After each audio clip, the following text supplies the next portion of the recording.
presentations, starting with the presentation by the Auditor General on the audit findings. Who will be doing the presentation?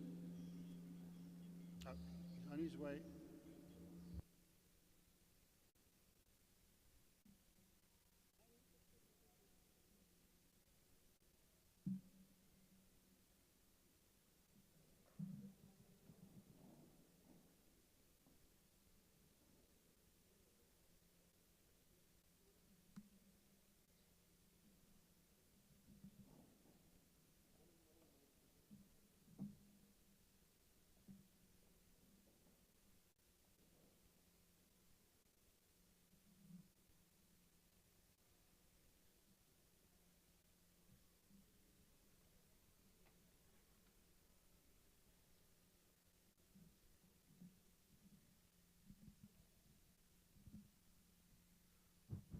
Okay, thank you, Chairperson. Let me just greet everyone again. MECs, Chairperson, members of the committee, all the GPL, Legislature committee members, and the community as well. Maybe again by way of introduction, my name is Nirosan. I am the Senior Manager responsible for the Department of Agriculture, Rural Development. Back in the day, it was also Environment together. And today, what I'm going to do is present the audit outcomes. So maybe just for quick understanding, the Auditor General will normally do an audit for the departments around the month of May, June, and July. We then report in terms of the audit report. And then after that, the processes of the annual report will happen. And thereby, we'll then come to Portfolio Committee as well then to present the audit outcomes. So that's where we are today as well. So Chairperson, maybe just a brief summary of the document and on the audit outcomes. How we normally audit, we have three areas. The first area is the annual financial statements. We then look at something called the performance information. That's the service delivery portion of it. And the third part of it is then we look at what we call the compliance with the laws and regulations. So I think before I start, maybe just to quickly talk about the Auditor General and who we are. There's two things that I maybe want to share with you. The first is what the mission of the Auditor General is. So as the AG, we call ourselves, we do have a constitutional mandate. We talk about ourselves as the supreme audit institution of South Africa. What we do in our mandate is to strengthen our country's democracy, enabling oversight, accountability, and governance. And how we do that is by the auditing that we do as well. So when we then issue a set of audit reports for the period, that's the one that you'll see that will be in the annual report as well. And then the second part of it is the vision. The vision then talks to be recognized by the stakeholders, that is you as well out there as a supreme audit institution that enhances the public sector accountability. So as the guardian of the governance structures in terms of the vision and mission, today what I'm going to present is a briefing document of the recently completed audit as well. So the audit outcomes for the 23-24 financial year will be as follows. Firstly, just a brief overview of the department.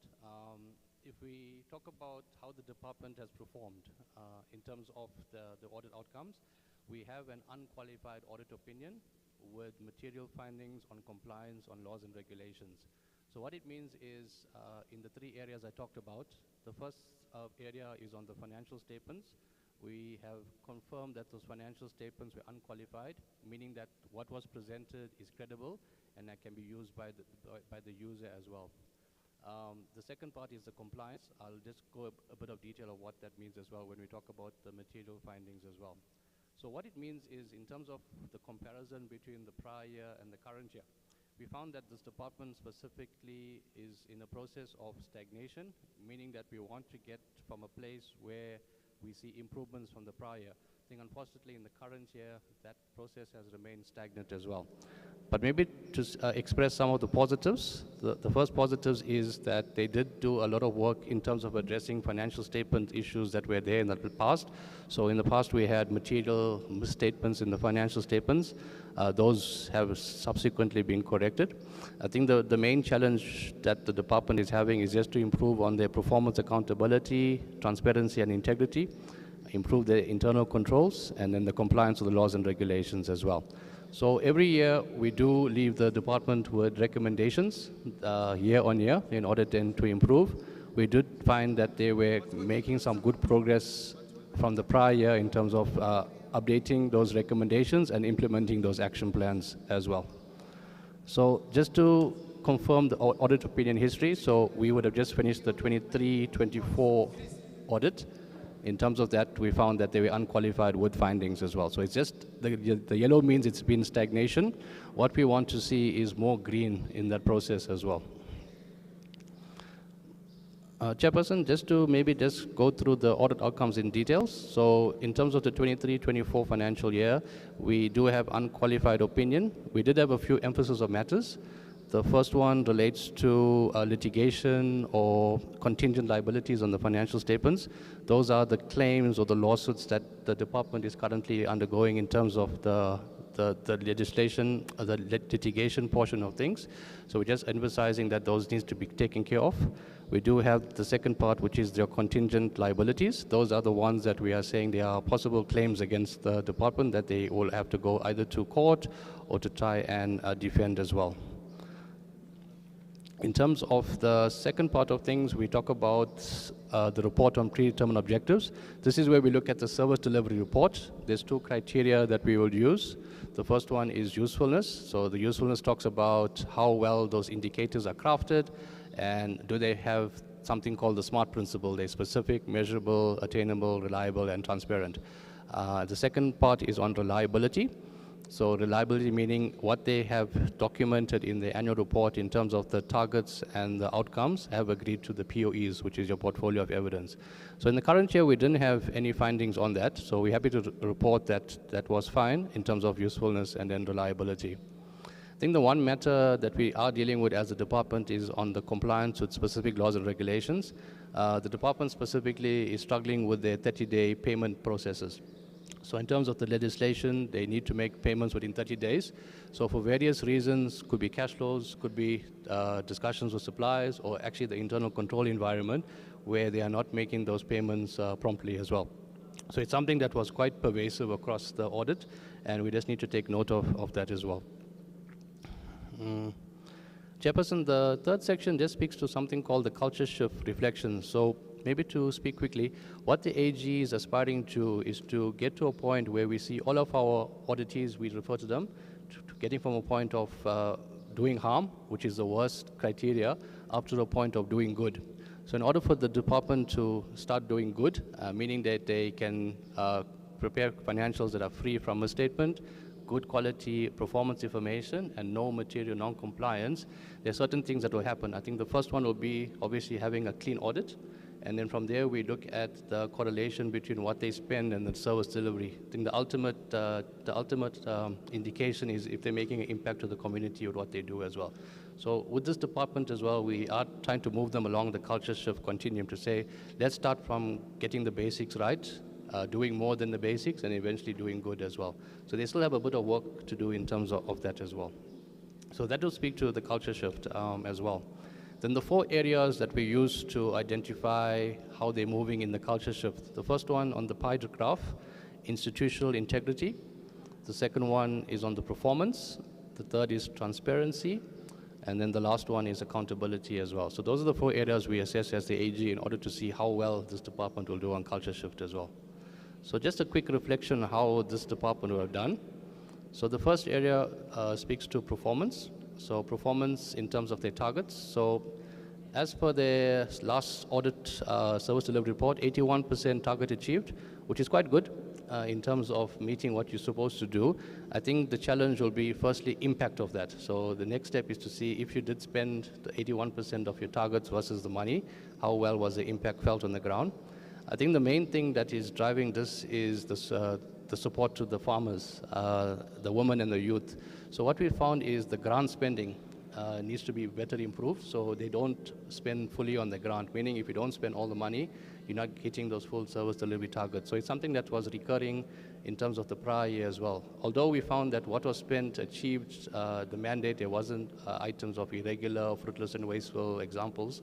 But however, we're just finding that the impact of those spending, and especially not spending the money, is greatly hampering the service delivery in this department as well.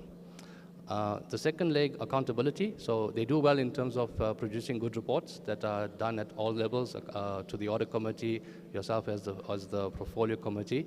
And we also found that they do investigate the irregular expenditure well. So if they find irregular expenditure, they go through the process of investigation and eradicating them as well. The third level speaks to transparency. Transparency is also good. What we normally do as the Auditor General is we run a lot of conflict of interest tests.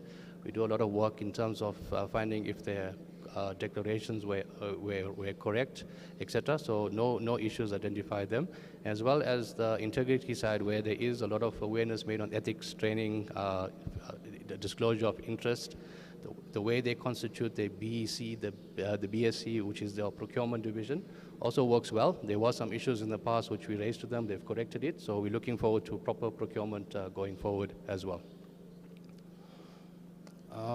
And Chair, just a quick one on the root causes. As I mentioned, those two main things was the payments not made within 30 days. We just need to make sure the department keeps track of those invoice submissions, making sure they monitor their invoices, making sure their suppliers are paid, as well as before doing that, making sure that they confirm the goods and services were received as well. So it's a value chain process that needs to be done. And then just a few issues on declarations of suppliers that they need to work on with regards to SDB4s as well. I'm just going to reflect quickly on the program performance. So we audited 3 programs. The first one was on the agriculture produce support and development. You notice a trend in terms of the targets, as we said. So we would have planned for a certain amount of indicators to be achieved, and then we don't achieve those indicators. If we drill down to what is causing the root causes of things to happen, it starts with the value chain of proper planning. So proper planning on your procurement, and then getting to a point of where you can invite your suppliers to procure, and then the process of then implementation of that. So I think that is the common theme that we see in terms of the producer support in this particular program. This, for us, is the heart of the mandate of the department. If we get this right in terms of the support to the smallholders and the farmers, and also the youth and the women, we'll be able to then improve the lived realities, as we call them, of the citizen as well.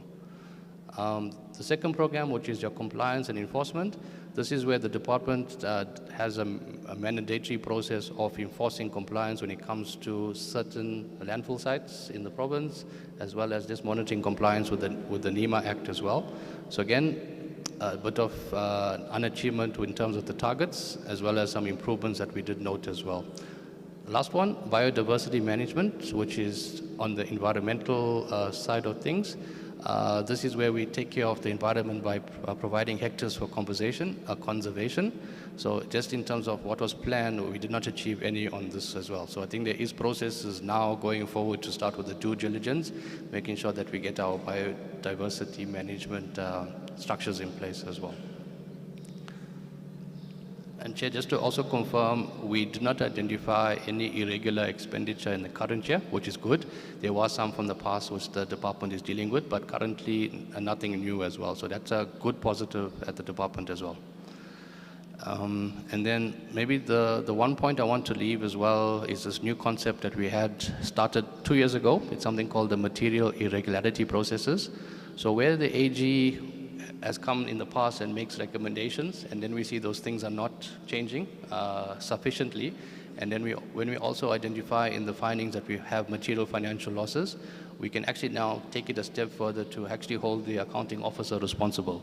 So at the end of the day, if there's things like financial losses, fraud, misuse of public resources, those sort of things, the AG then can determine a binding remedial action. So we started this process in Gauteng as well, province-wide, and also at the Department of Agriculture. So if there's something that happens in terms of these non-compliances, we're able then to take the matter forward. I think the good thing with this department in the current year, no MIs were detected, but it's also a continuous process as well. So as we do the audits, we also then will look for places where there's possible material irregularities as well.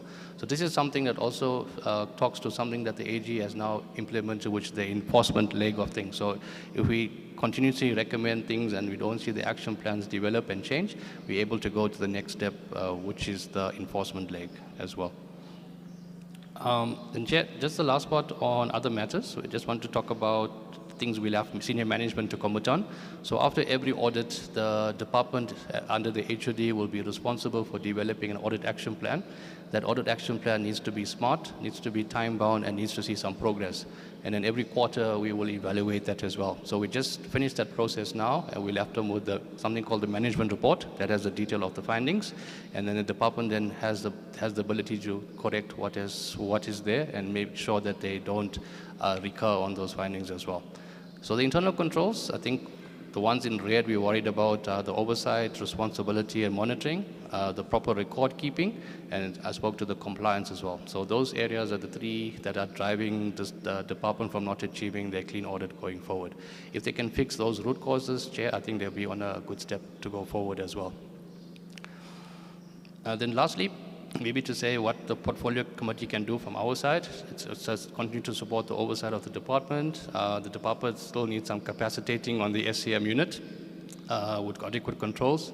There's also a need for proper records management to be implemented and also be able to show the audit trail of things as well.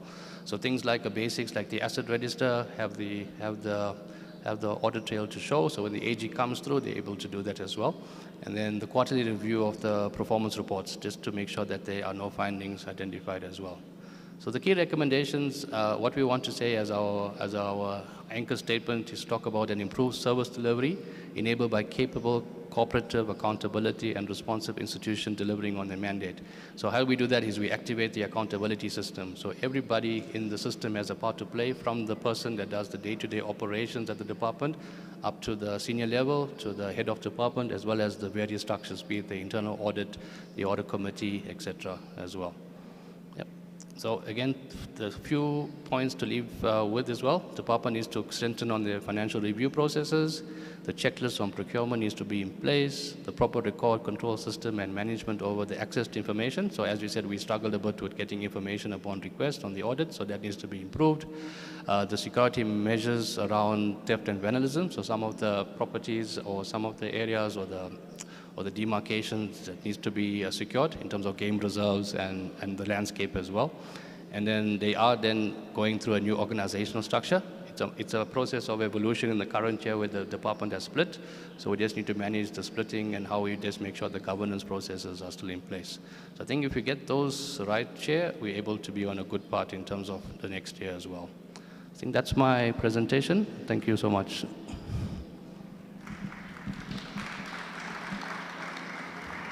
Thank you for that, sir. If you don't mind, just a simple while, because we will allow some questions from members. Just something to our sound team. We've got a feeding challenge with the screens here. Can you hear me? The screen is switching on and off all the time, and then there's some feedback on the sound. If you can just check that for us, please. Honourable members, any questions?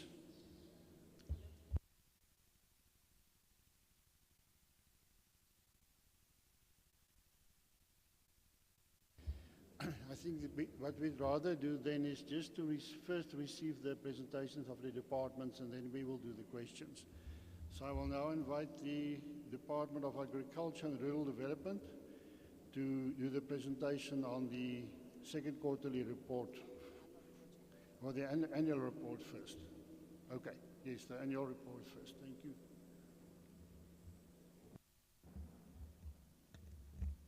Thank you, Honourable Chairperson of the Portfolio Committee, Honourable members of the Provincial Legislature, MEC Peters, MEC of Environment, all heads of department and management of the Gauteng Department of Environment, Agriculture and Rural Development. On this occasion of the tabling of the annual report of the Gauteng Department of Agriculture, Rural Development, I'm honored to take this opportunity to share with this House the highlights of our performance, which we recorded in the 2023-2024 financial year, as well as the second quarterly performance reports for 2024-2025 financial year.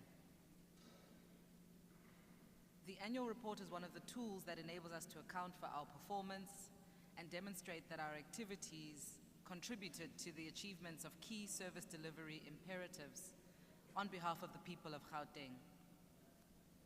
The department in the previous year faced significant challenges, which included, amongst others, limited land availability, rapid climate change, and severe weather conditions resulting in droughts, in some cases hail damage and flooding. We were also affected by the swine fever virus, which continued to affect informal pig keepers around townships and informal settlements, as well as the outbreaks of highly infectious diseases such as foot and mouth disease and avian influenza. This negatively affected access to export markets for our livestock and livestock products. Despite the above challenges faced, GDAD continued to deliver on many of its commitments towards economically transforming agri-food value chains and ensuring sustainable development for healthy, food-secure, integrated, smart, and developed urban and rural communities in Gauteng. The 2023-24 annual report has numerous positive stories to tell, including that the department met 81% of its targets during the reporting period.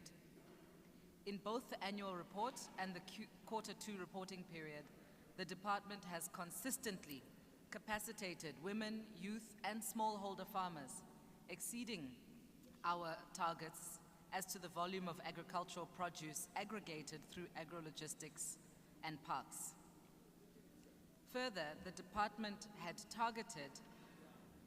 we've exceeded our targets regarding support to businesses, also through the Enterprise and Supplier Development Program. Is there a problem, Chairperson? May I continue, Chair? Okay.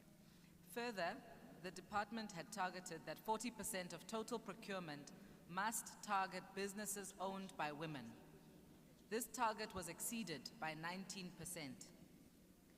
In the South African context, 20% of commercial farms in South Africa are owned and operated by women. However, women's participation in subsistence farming is much higher. In 2019, 66% of full-time agricultural employees were men, while 52% of part-time were women.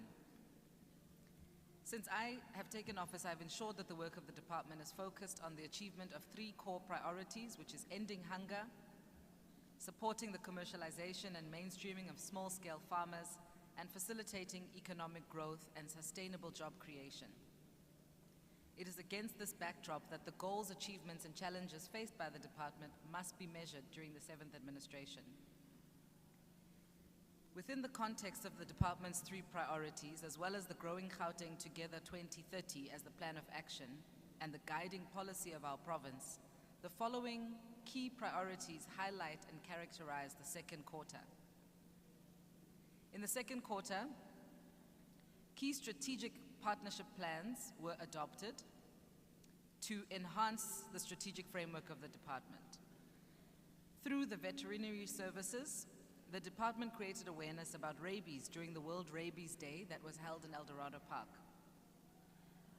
We hosted a Women Entrepreneur and Young Entrepreneur Award and awarded small-scale, commercial, and subsistence farmers contributing to the agricultural sector in the province. The launch of an aggregation facility in the West Rand is also one of the key successes realized in Q2.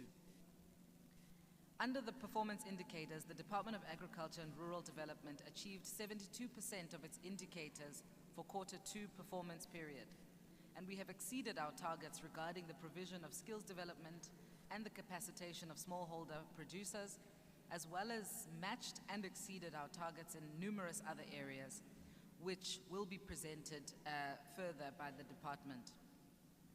The compliance, biodiversity and conservation, climate change and air quality, waste management and pollution control, including the Green Army, which was implemented during the 2023-2024 financial year.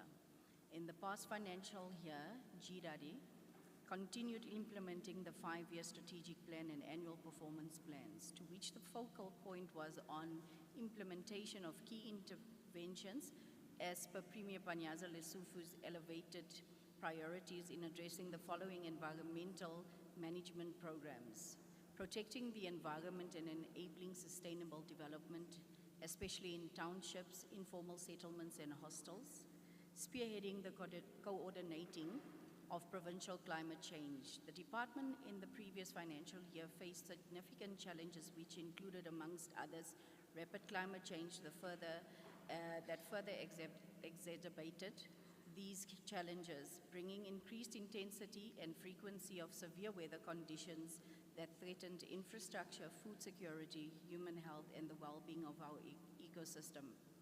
In addition, there is increased littering, which results in environmental degradation and more pressure on already overstretched landfill sites.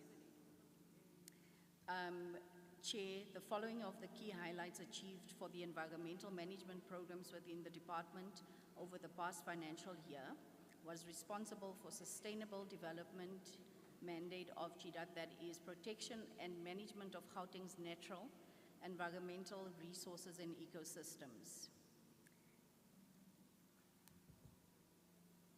Apologies. And as we table the annual performance report for the 2023 financial year and second quarterly performance reports for 2025 financial year of the Gauteng Department of Environment, it is important to reflect on the following themes to align our APP targets. Our Q2 APP performance, which achieved an overall APP of 67% for the quarter. Key highlights included a presidential monitoring in Bizo. The department was also part of the Premier's Expert Advisory Committee on Climate Change. Crucial to these engagements was also the Industrial Symbiosis Symposium.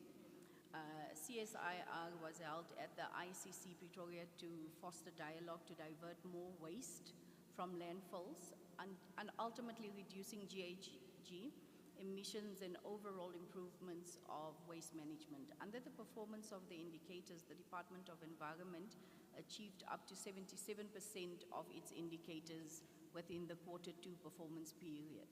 We will also look at our annual expenditure to date. Environmental Affairs has spent 179 million, that is equivalent to 61% of his allocated budget. To over expenditure can be attributed to payment stipend of the EPWP beneficiaries for April and May 2024. The contracts ended up to 31 May 2024. No budget was allocated for these 6,000 EPWP beneficiaries. This has remained an unfunded mandate, of which the department has also made submission to Gauteng Provincial Treasury given the fiscal constraints. As a whole, the department has collected 11 million of its 16 million projected revenue collection, which is equivalent to 65% of its total projection. I will now hand over, obviously after agriculture, our HOD Blake and Governor Naomi will lead the presentations for the Environment Department. Thank you, Chair. Thank you for these opening remarks, both MEC Peters and Ramaphosa. We will now hand over to the department to continue with the presentation. Luckily, we are in Africa and we can overcome any challenges.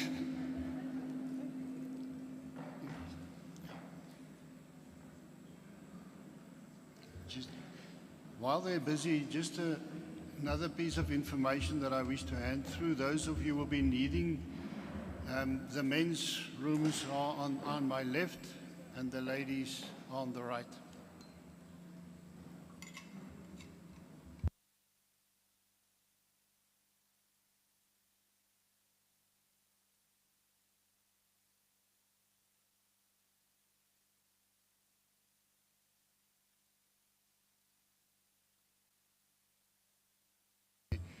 Would the HODs of the Department for Agriculture just come forward and do your presentation from here?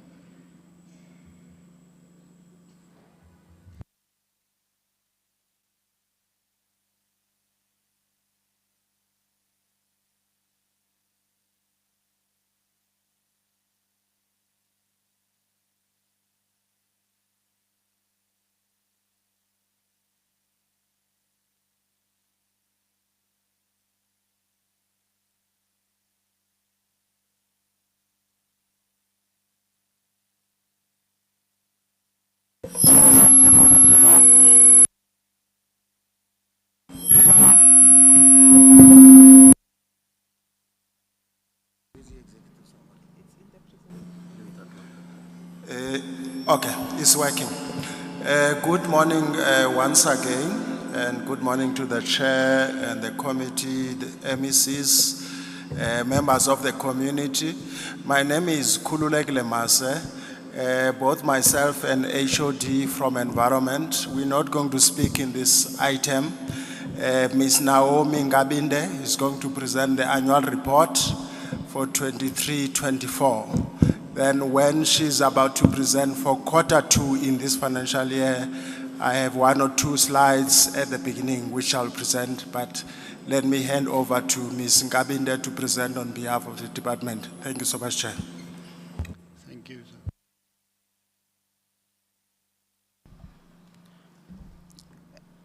sir. Thank you, Honorable Chairperson, honorable members. Dumelang bagolo. Lina la ka ke Naomi Nkabinde. I'm from Gauteng Department of Agriculture and Rural Development. Good morning to our honorable HODs as well and the MECs. So today, Kitwetsa presentation is A2 for both the departments, which is Department of Agriculture, Rural Development, and then the last presentation, Itlabelia Department of Environment. So, Baholo, I will start with the annual report to the Portfolio Committee for the last financial year. This is just the table of contents without even going through that. The main aim is to bulela setšhaba gore ka jara ya 2023-2024, rona as Department of Agriculture, Rural Development and Environment, re sebeditse jwang. So, in the previous financial year, our performance nearly at 81%, and the target is 129. So, from the target is 129, we achieved 105, and then say 24, ne re sa kgone go di achieve. And lebaka e le hore 19% ya di target tseo e ne le hore 7 ke tsa agriculture and rural development, tse 9 e le tsa tse 9 e le tsa agriculture and rural development, administration e le tse 9, and then tse 80 e le tsa environment. So who di slides tse latelang di tlo bontsha hore which areas talk to these areas where we have achieved, le mo eleng hore we were not able to achieve. Mare gape go bolela setšhaba hore there must be reasons hore why re sa achieve di target tseo. So I will talk to that as well. So this is just a summary of what I've just said for Program 1, Program 2, Program 3. I outline now all those indicators and targets. So, ke tla simolla ka di areas tse leng hore we have not been able to achieve. The first one, even the AG spoke to it, ke the invoices paid within 10 days of receipt. So, target ya rona nearly 93%, nearly 100%, but re kgonne go achieve 93%. Botata e le hore batho ba bang ba setšhaba ha tshwantse ba re fe di RLS O2s, but di submita lata. So these late submissions, at the end, they also impact on us achieving the target tsa rona. And as a result, rona as department, we also experience the challenges with internal SITA, and as a result, these invoices were posted but could not interface on the payment run. And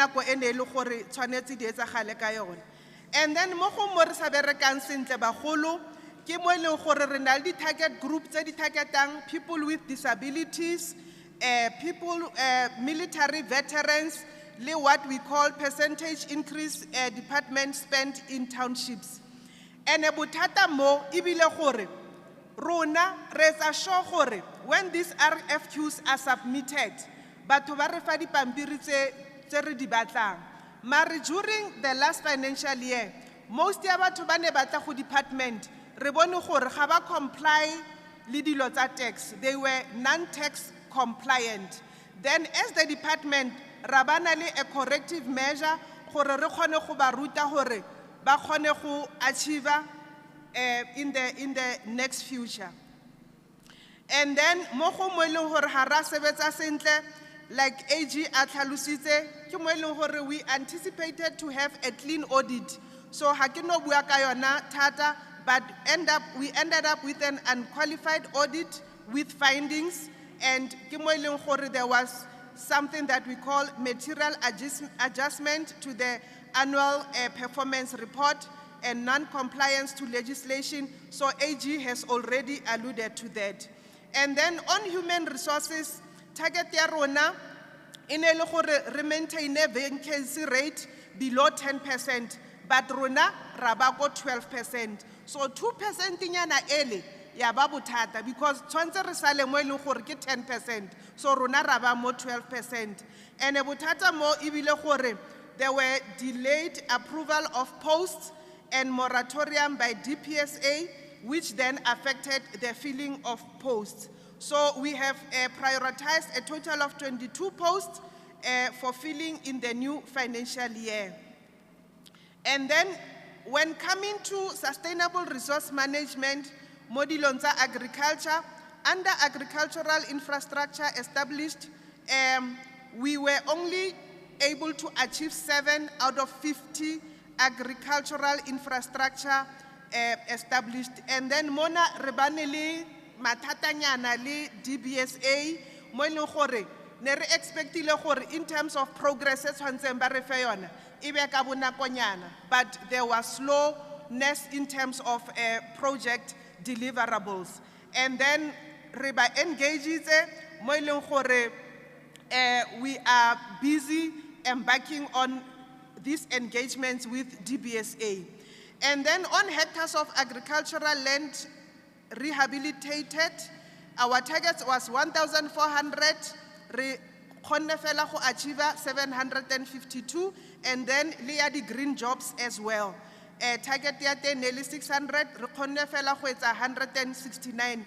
And then mona ibile bothata ba rona go submita di business plan go national, but it is work in progress, where now we are recommending for earlier submission ya di business plans. And then on producers supported in grain commodity, our target was 60, we were only able to achieve 57. So Mona, we have to ensure that our terms of references for the supply and delivery of grain production are concluded ka nako e expectilweng. And then bagolo ke rato tlhalosa gore when coming to commercialization of farmers, target ya rona nearly 50, mare ga ra kgona go achieve those farmers that were to be commercialized. Mare ke kopa re reetse ka bonontlhotlho gore even le ga ile gore ga ra kgona go fitlhella bao by 50, at least by 22 were assisted with production inputs, because it is not only about them being commercialized. As the department, we also had other means to ensure that they are assisted with production inputs. And additionally, this target could not be reached due to non-responsiveness of the poultry, grains, and livestock value chains advertised tenders. And bothata ba bang bo bong hape bo rena le bona ba these commercialized farmers, ha re ba kopa di financial statements, ba bantsi ba bona ha bana tsona. So it is work in progress. So ra kopa tswetswe bagolo gore mo e leng gore you earn more than 10 million, where you need to assist us with these audited financial statements, do that so that re kgone go fitlhella our target. And then ne re na le training ya batho ba batjha. Can I see young people by Mr. Matsoho? They are here.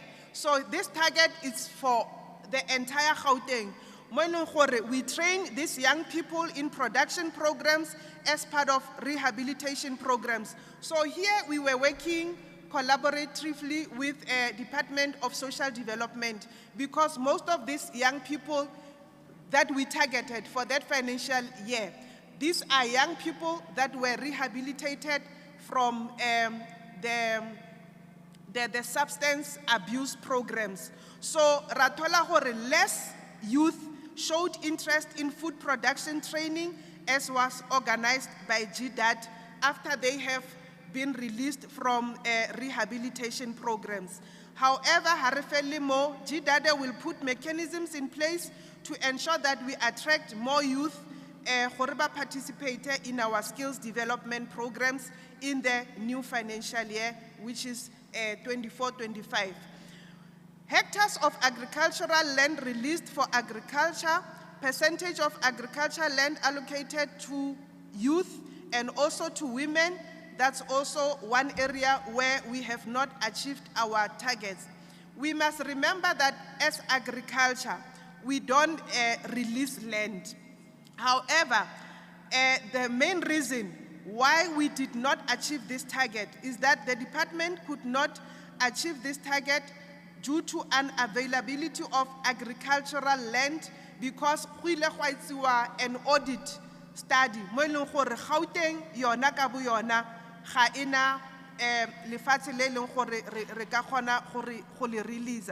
So as a result, we could not equally achieve that target, but however ha re fella mo si aqhubeka si engage ne nationally abo masipala nokuthi basincede kuleyo ndawo. So that's why also even land that was to be acquired for young people akazange sikhona ukuthi sifikelele lapho even for women. And then on percentage, on environment, the areas where we did not achieve is in terms of administrative enforcement notices. Our target was 70 and we could only achieve 26. The reason being that one of the 170 administrative notices that were issued, 45 years honor were closed and withdrawn, resulting in a 26 achievement on the target. And on percentage of compliance legislative obligations in respect of licensed facilities inspected, out of 70, we could only attain 41%. So, as a corrective measure here, administrative enforcement notices were issued to the facilities that were not fully compliant with the condition of their licenses or registration certificates. And the other one is where we had to designate environmental inspectors in provincial departments and local government. So none were designated. Baholo here, this indicator is demand-driven, and both the inspectorate, Lidi Maspala, did not get the planned number of people to be trained and designated. And on impact management, Kimo Ribuang ka di EIA, target ya khona hara khono fitlela at 100% because you know when you do this, when you complete EIAs, we do it with an electronic system. So this target was not met due to the administration and technical errors. So rene rabana le mathata a technology, at the system, a government system, smart government system. As a result, 3 of the processed applications did not generate email notifications. So tiro yona e dirilwe mo di EIA. However, if you miss application, it's a whole percentage ya gago e fo fatshe. And then on waste management, we were to do a feasibility study.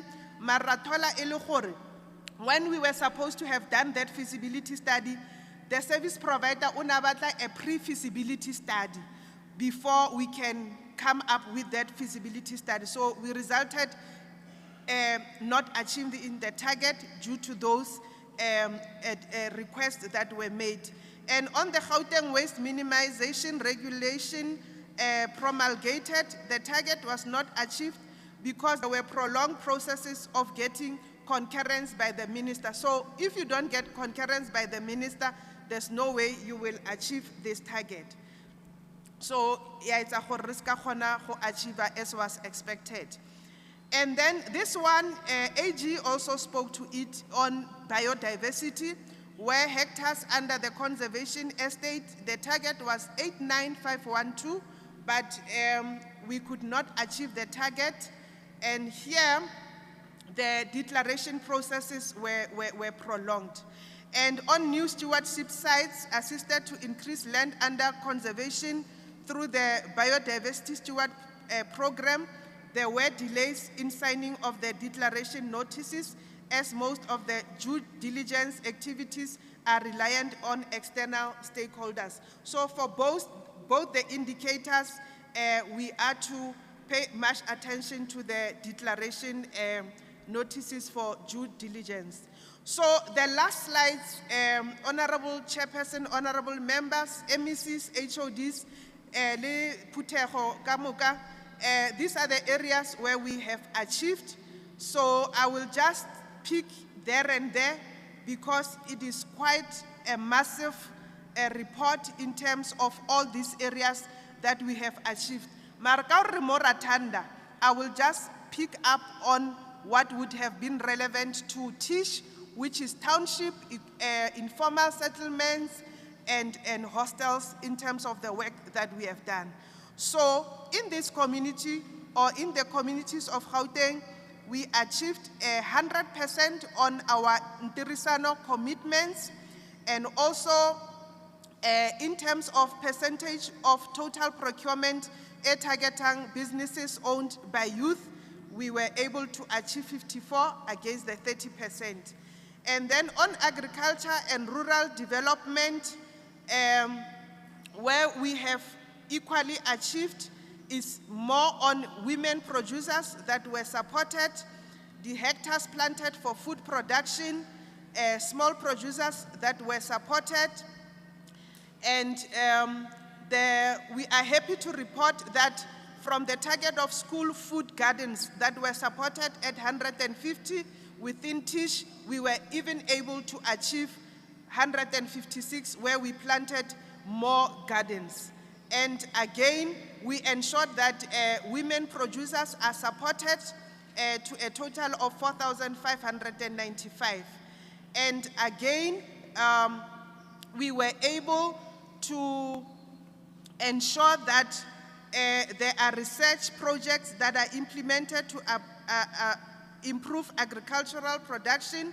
And I'm happy to report that within TISH, we supported SMMEs, agribusinesses for incubation. So we have done very well on that area. And other areas where we are proud to report on is also on the agribusinesses supporting with market services, also the agribusinesses that we have supported with agro-processing facilities. And then again, we also achieved and exceeded target here, the macro home-based agro-processing enterprises supported in TISH.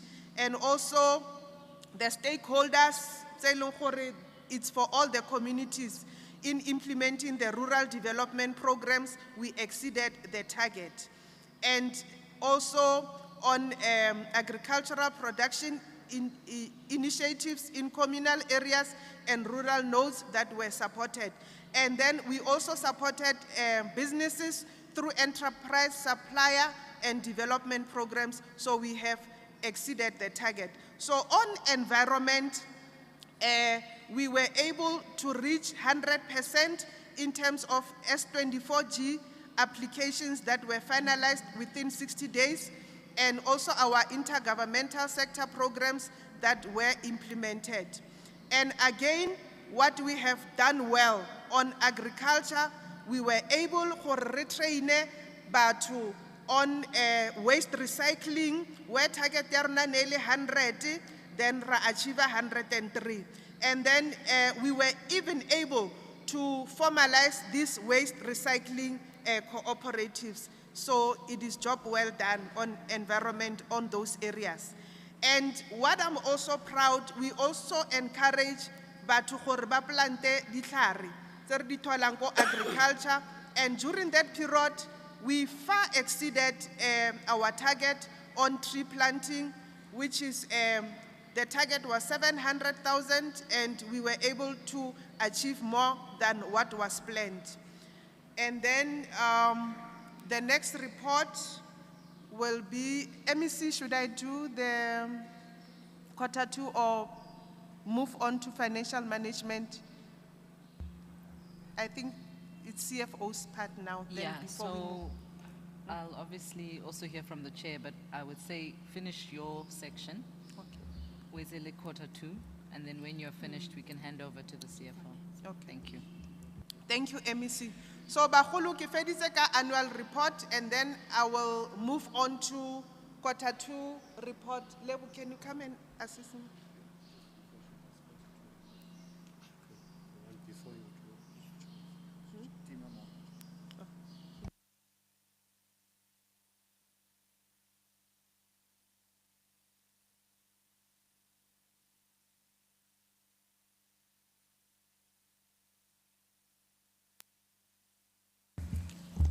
I just want to welcome Mr. Blake Lefatola, HOD, next to me. We still wish to give him an opportunity to make some remarks.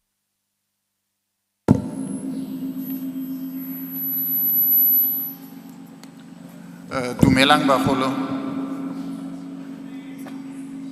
Dumelang. Yeah.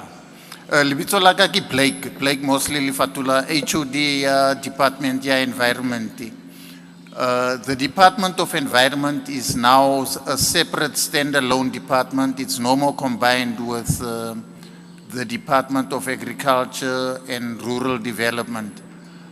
And the work that the department does is the following. One, we need to focus on waste management.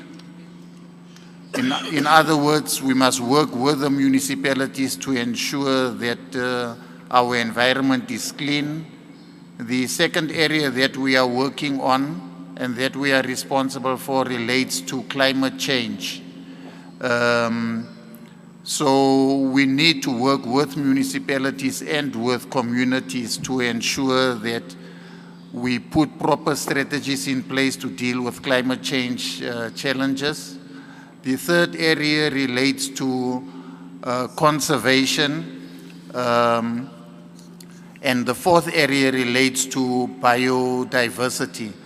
The Department of Environment now is a separate standalone department, and the work that we would be reporting on, the work that Naomi has been reporting on, relates to the work that we did in 23-24 financial year, and now we will be taking you through the presentation for the 24-25 financial year, which is the second quarter report. Thanks, Chairperson. Thank you for that. Just from your side.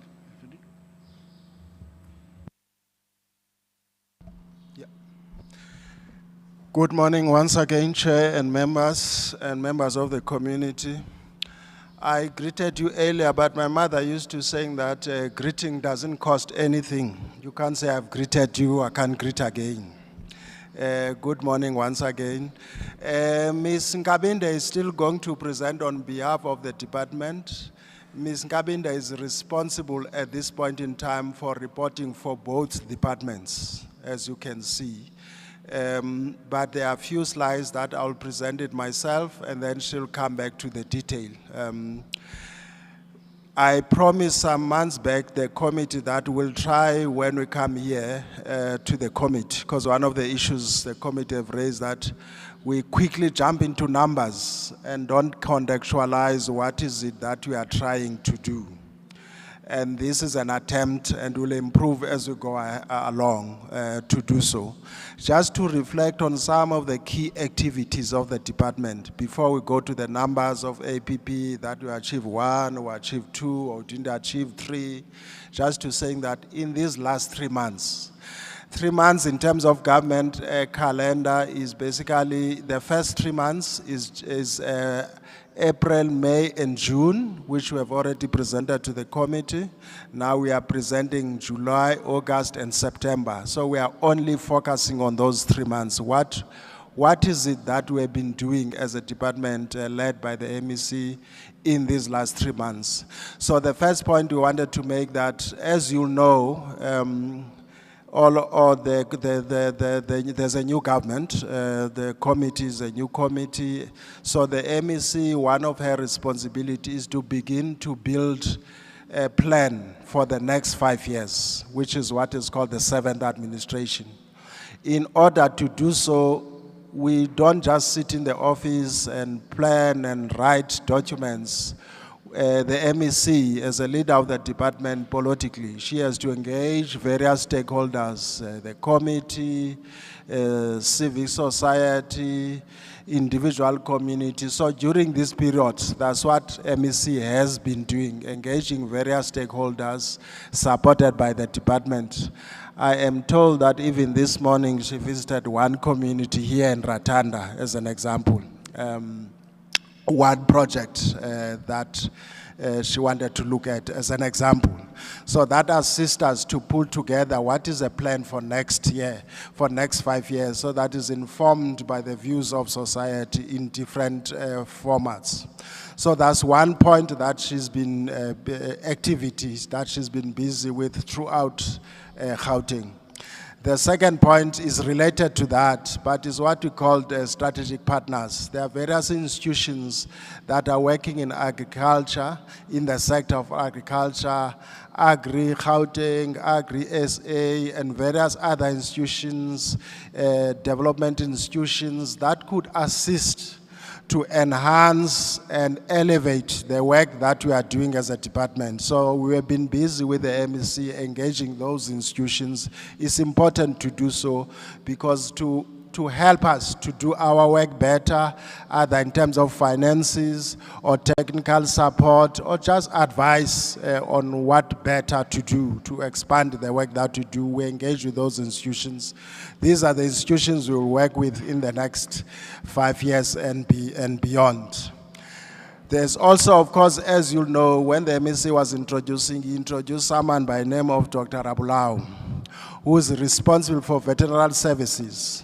The people who assist us to ensure that our animals are healthy, whether it's the domestic animals or stock in terms of cattle or sheep.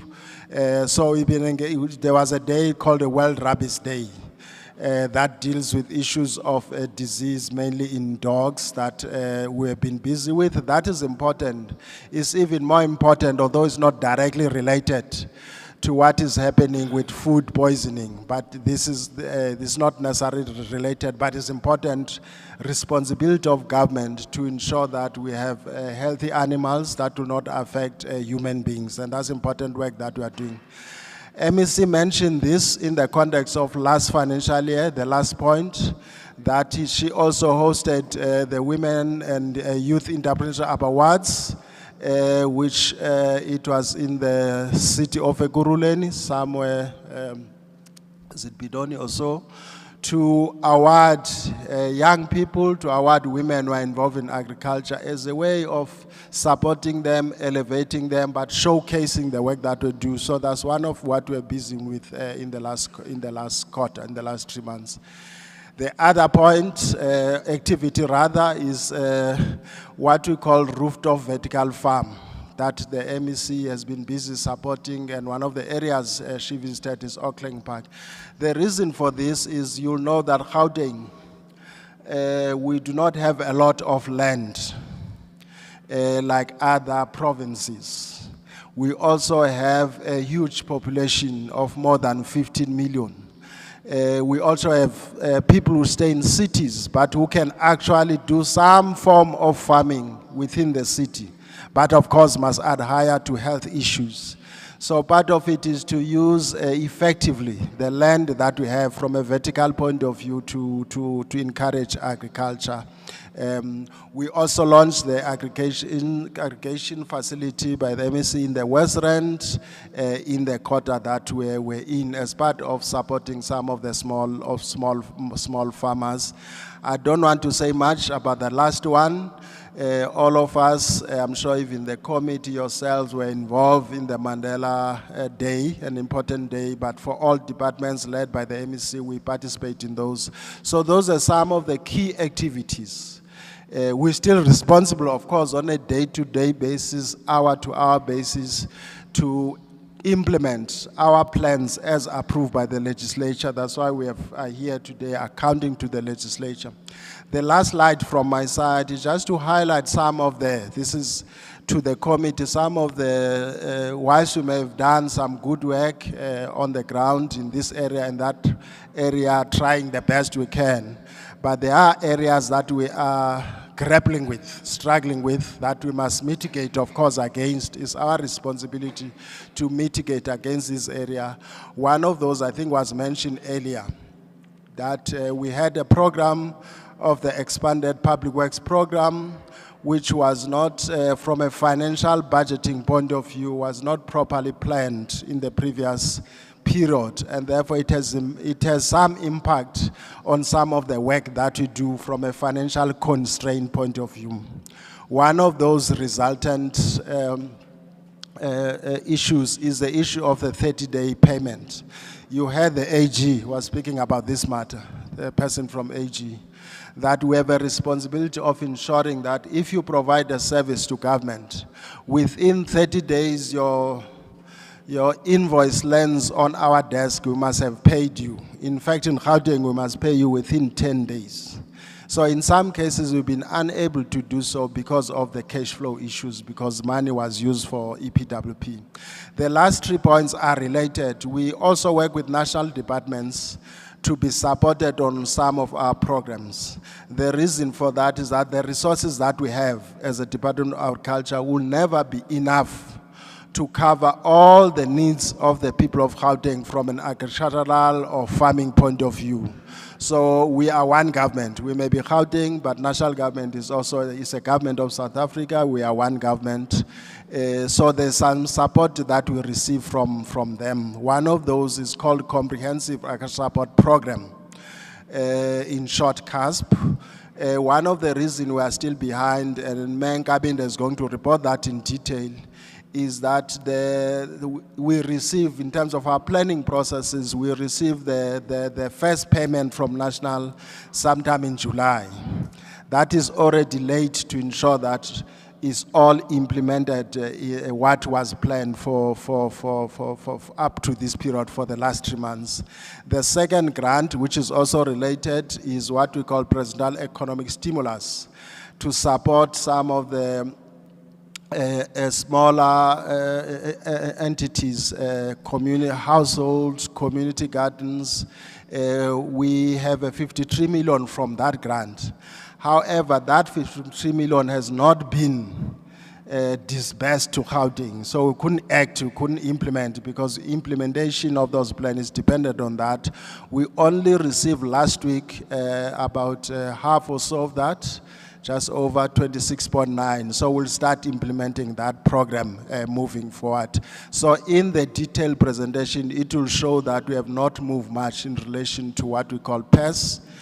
Because that is the reason where we are, but it is our responsibility to ensure that we have recovery plans in this quarter moving forward, because we can't make those excuses. There may be the reasons at that point in time, but it's our responsibility to ensure that we recover with regard to that. I think it's the same thing with regard to the land care, which is another funding that we receive from national government. Let me pause there and allow our sister Menkabinde, who leads us on reporting to the committee, to take us to the details. I thought we should just make those few points. Thank you so much, Chairperson and the members. Menkabinde will take us through. Thank you, Magin. Thank you, HODs. I will now move on to Q2 in terms of our performance, starting with agriculture and rural development, and then I'll finish off with environment. So, Bahulu, for Department Agriculture and Rural Development, we are at 72% for Q2. Q2, as the HOD has explained, is July, August, and September. And then this is just the overview of how the 72% talks to in terms of the indicators. So we had 11 indicators for Program 1, which is administration, Out of the 11 indicators, 6 indicators have been achieved and 5 have not been achieved. But later I will tell the room as to which indicators, why were they not achieved and what are we doing about that. And then on agriculture, we are at 77% as the program. So for agriculture, we had 35 indicators, 27 have been achieved and 8 have not been achieved. So these are the areas of performance for administration, which is program 1. So I will just single out a few.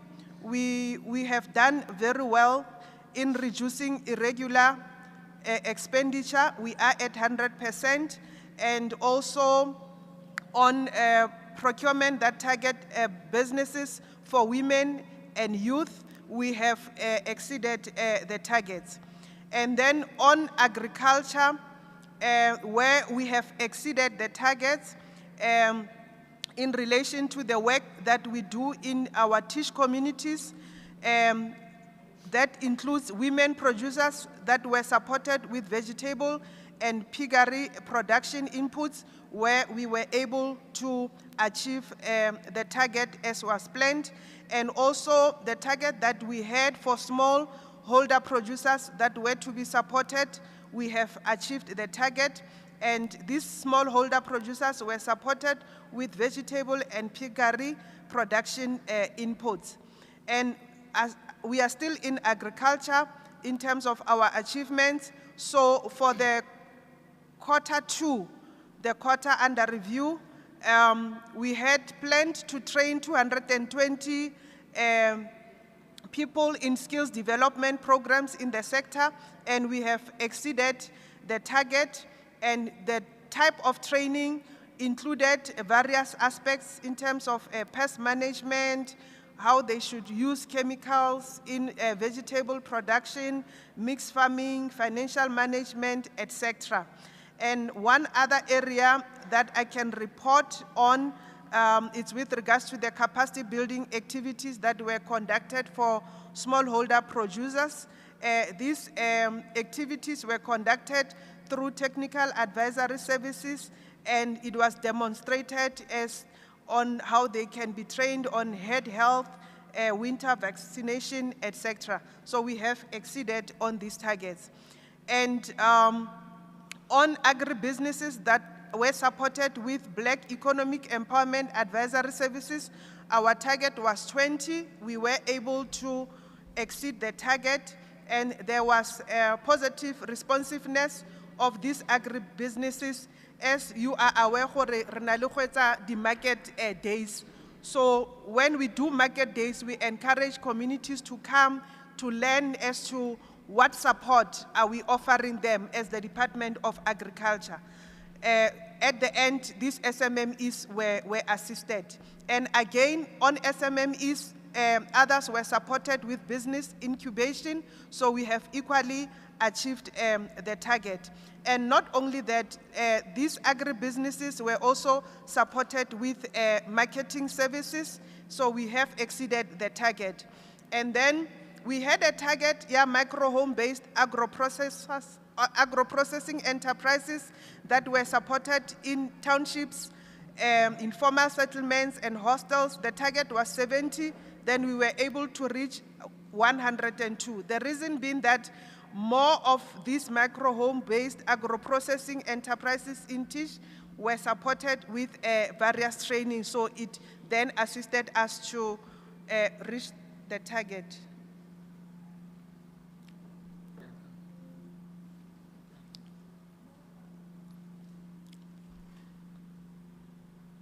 Just a minute. The slide. I don't know what I did. Which one? Just click anywhere. Yeah. Okay. And then we supported a total of 229 businesses through enterprise, supplier, and development program against the target of 150. So these businesses were also supported through enterprise and supplier development, open day in various areas. And what is also comforting is that we also had more stakeholders that turned up for the quarter, which contributed to the implementation of rural development. I will now move to the areas where, as the department, we are to account to the portfolio committee as to how where these targets were not realized, and as the department, how are we improving moving forward. I won't say much on this one. HOD has already mentioned it, the two HODs. As the department, we continually experienced cash flow issues. So then it results in some of the projects that we plan for them. But I want to make mention that the issues say as pertaining as challenges or as presenting as challenges, we also made Treasury aware of them. They were escalated. And again, on designated groups, just like in the previous financial year, most of the businesses that we support, they don't comply to tax. They are non-tax compliant. So, ke rona as a department, go etsa sure gore task team e re appointileng within the department, they assist these targeted groups gore ba kgone go refa dipampiri tseo tse re di tlhokang. So there is this appointed task team, as I have said, and we are continually working on this challenge to ensure that our people out there in communities, they understand what is required in terms of what is it that they should give us. The one on clean audit, I have already mentioned it, also AG, where we have received an unqualified audit, and on land care. So all these targets, we could not achieve that, the reason being that we did not have adequate funds to execute conservation agriculture projects. And this is also as a result of these cash flow challenges that we had as the department. However, there is an accelerated procurement plan that is in place, and procurement for land care has then been prioritized by our supply chain management. And still on agriculture, the targets that we could not equally achieve, it's on producer supported in red meat commodity, where we experienced delays with the approval for constructing cattle handling facilities for red meat producers by DALRAT, and the department has approved a rollover flowing from the previous financial year, to effect payment of the appointed service provider. The one on subsistence women producers and subsistence producers supported, HOD has also spoken to it in terms of the PES business proposals, and we are engaging national to transfer chelete eo eri emetseng, which is 53 million that we are still expecting. So we hope that as soon as those tranches are paid, we will be able to ensure that the target is achieved.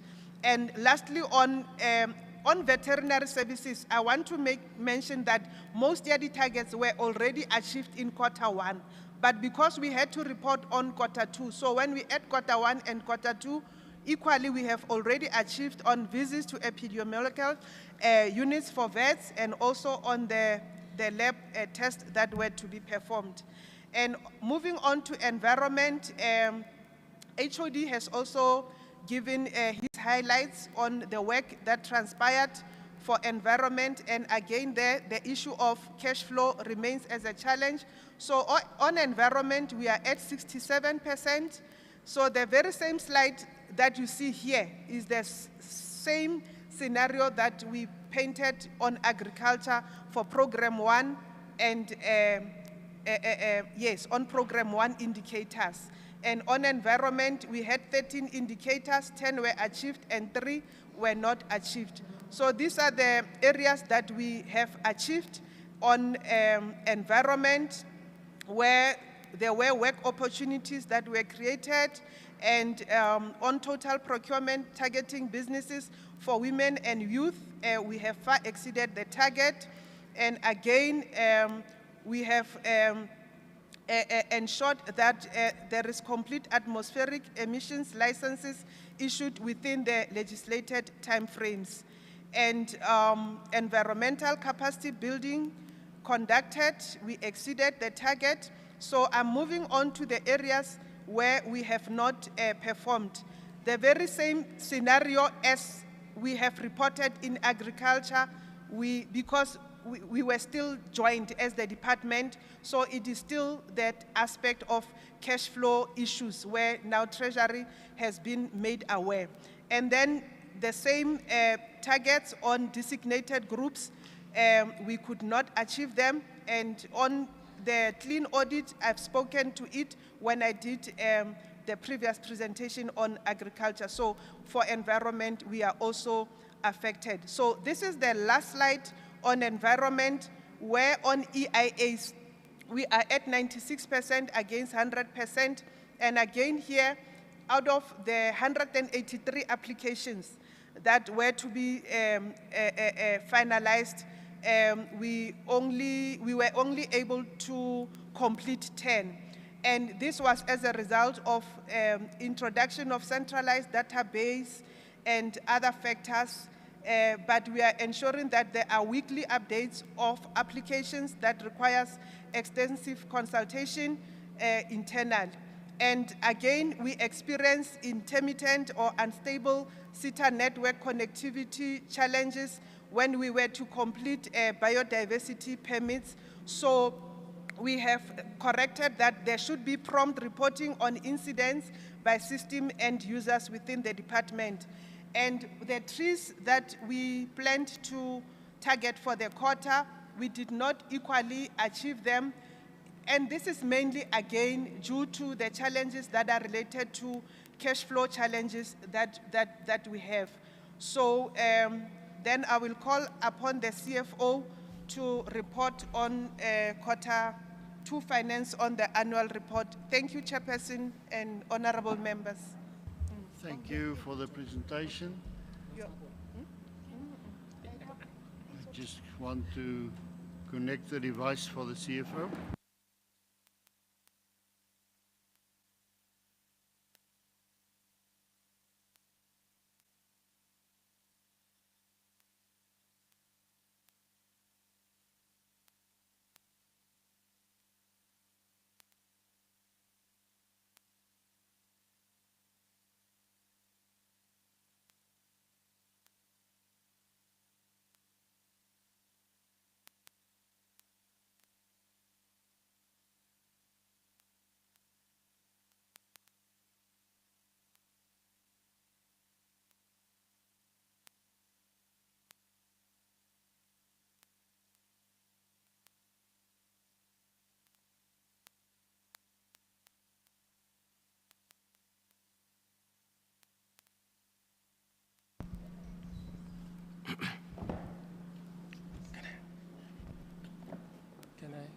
Okay.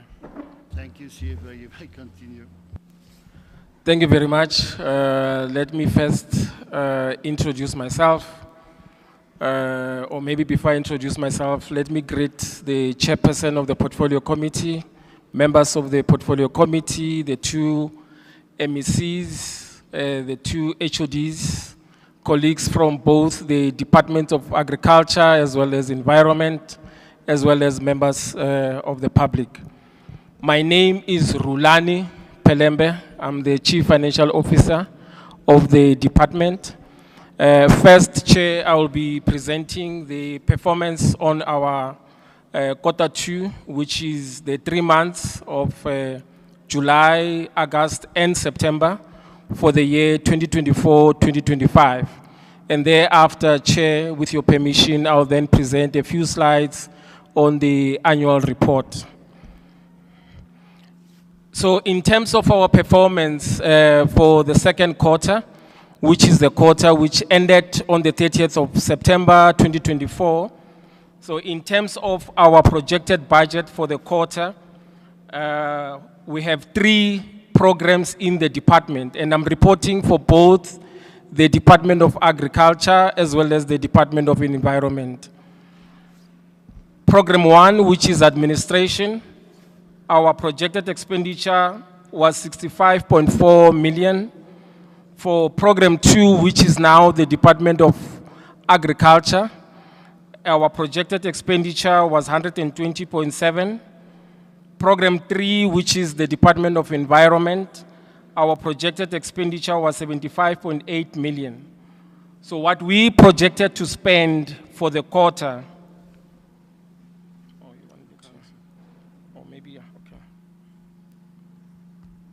is it fine now? Should be fine, thanks. Thank you very much, HOD. So in terms of what we projected to spend for the quarter on the 3 programs in the department, it's 262 million. So the actual expenditure for the quarter for the 3 programs in the department, overall what we have spent is 271.3 million. So there is a variance of 9.3 million. So in terms of individual performance from a percentage perspective, performance, program 1, there is an over expenditure of 106 million. Program 2, it's 105%. And then program 3, we are at 100%. So overall performance is sitting at 104 percentage. Appropriation for the year, which is your expenditure year to date, what has been appropriated for the year, which is your 24-25 financial year, it's 1.035 billion. The actual expenditure to date, program 1, so this is for the 6 months, from the month of April to the month of September. So this is your year-to-date expenditure. Program 1, we have spent 137.7 million. Program 2, we have spent 195.7 million. Program 3, we have spent 178.9 million. And then the overall expenditure year-to-date for the 3 programs in the department is 512.4 million. In terms of the percentage per individual program, program 1 is sitting at 49%, this is year-to-date. Program 2 is 43% year-to-date, and then the last program is 61%. For the 3 programs, overall expenditure as at the end of September, which is the first 6 months of the financial year, is sitting at 50%. So this is just an explanation in terms of what I have just reported with our expenditure in the second quarter of the financial year.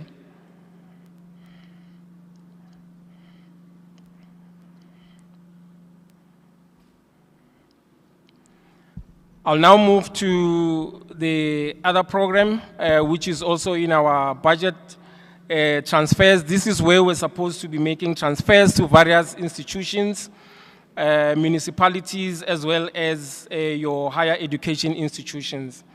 Our performance there, Chair and honorable members, for the quarter under review with a budget of 8 million, our expenditure year to date, we are sitting at 1.4 million. We still have a balance of 6.5 million. In terms of the overall percentage, under transfers and subsidies, we are sitting at 19%. Let me explain a bit, Chair, particularly with regards to the last item, which is households. You will see as I'll be proceeding with my presentation that under households is where we are going to use that line item to pay the beneficiaries from the transfers that will be receiving from National Department of Agriculture. So that amount of 1.9 million will now increase to about 60 odd million. And this is based on the approval that the department had received, we had presented our business plans to the National Assessment Panel around May of 2024. We received an approval around June of 2024. As HOD Agriculture had already reported in his opening remarks, that we have now received the first tranche of the conditional grant allocation for the current financial year of about 47 million. So in terms of the breakdown of what we have received, it's the 37, which is under CASP, and there's also 9 million, which is under Ilima Litsima. So you'll see when we then report in the for the third quarter performance of the department, that 8 million will have significantly increased to about 70 or so or odd million. So obviously it will also reflect in terms of our percentage on that particular line item.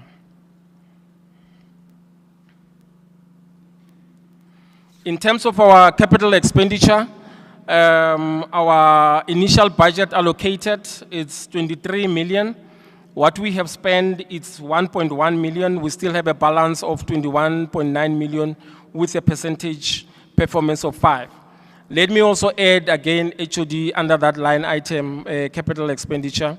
We have procured laptops which we have received for staff members, your tools of trade in the department. We have received a claim. Remember, with regards to your tools of trade, we procure those through the eGov department. There is an MOA that has been signed between the various provincial departments with the Department of eGov.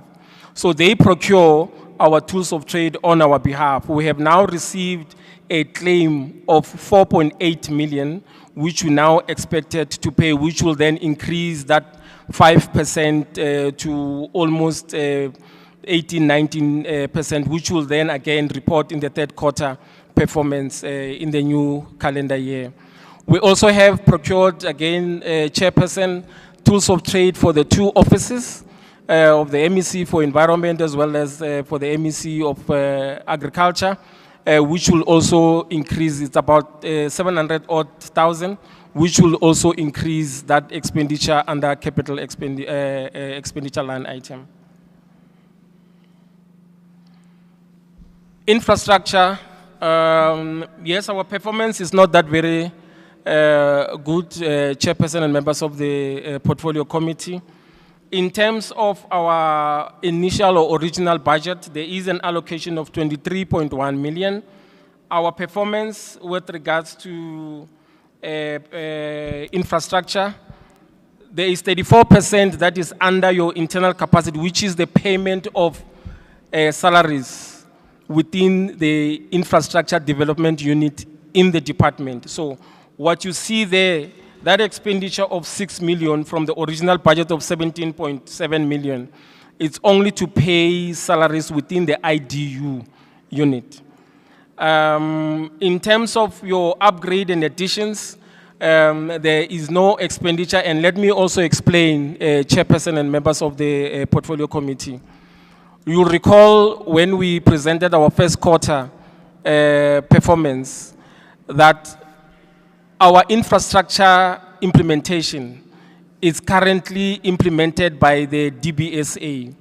That contract had come to an end on the 31st. It came to an end on the 31st of March, 2024. However, there are projects that the implementing agent, DBSA, is currently continuing to implement on behalf of the department, and those will be your projects under construction. But those projects that are at your design stage, which is your stage 1 to stage 3, stage 2 and 3, those ones, Chair, we will implement ourselves. We have started a process to have our own panels for the professional services providers, and I'm happy to also announce yourself, Chair, and members of the portfolio committee, that the appointment of the professional services providers has now been concluded. We met as the bid adjudication committee of the department on the 16th of October. We have made a recommendation to the accounting officer. So on all the projects that DBSA were supposed to implement, which were at your design and planning stage, those projects will now be implemented by the Department of Agriculture because we now have that capacity internally. We also have gone out, Chair, to have our own panel for term contractors. So this is a panel which will then be implementing in terms of the construction of those projects for the department. We are at the evaluation stage of that particular panel with the aim that by end of December this calendar year or January in the next calendar year, we should be in a position to then finalize that particular panel as well.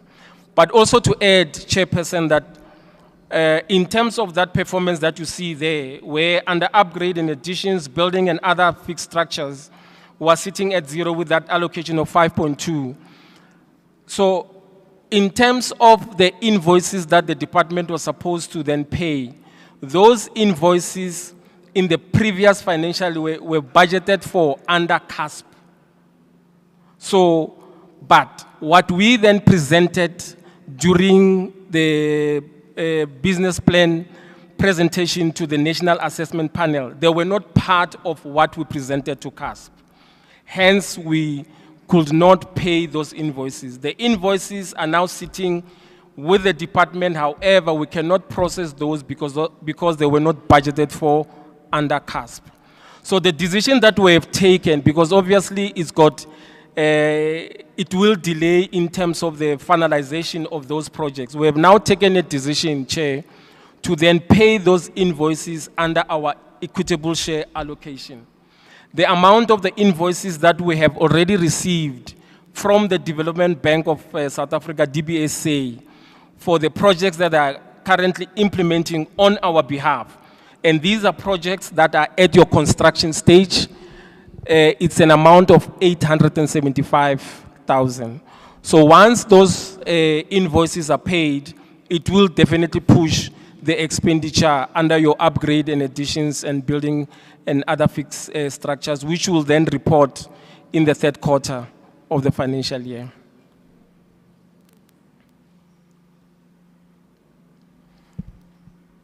Conditional grants.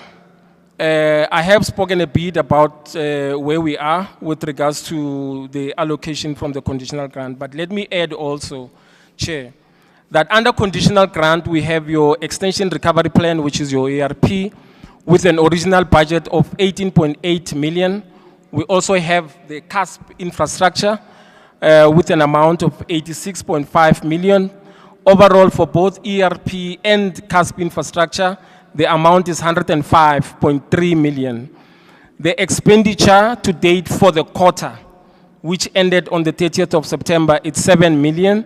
We still have a balance of 98.2 million, which then represent a percentage performance of 7%. Again, let me add, Chairperson, that for the first tranche that we have received from National, we have received an amount of 37 million under ERP and infrastructure, CASP. We have also received an amount of 9 million under Ilima Litsima. We also have received an amount of 4.4 million under land care. So in terms of the current expenditure of what we have received as the first tranche from National, the department is currently sitting at 71%. And I'm referring to what we have received currently. What we have received from on the 10th of July, our performance on that 47 million, we're currently sitting at 71%. We have made a few transfers to all the, or not to all, to some of the beneficiaries as approved by the National Assessment Panel. So that performance percentage that you see there on 11%, currently, overall, year to date, we are sitting at 31%. as opposed to what you currently see there. But it's not reflected there, Chair and members of the committee, because we're only reporting for the second quarter of the financial year. But year-to-date performance on our conditional grant allocation structure, we are sitting at 31%.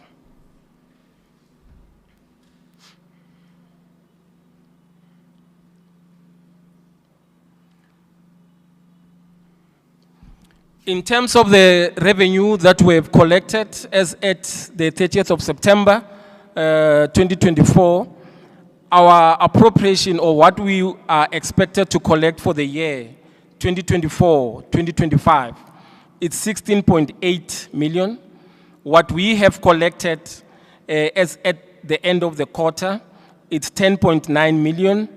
There is a variance of 5.8 million. So in terms of the percentage of what we have collected to date, it's 65%.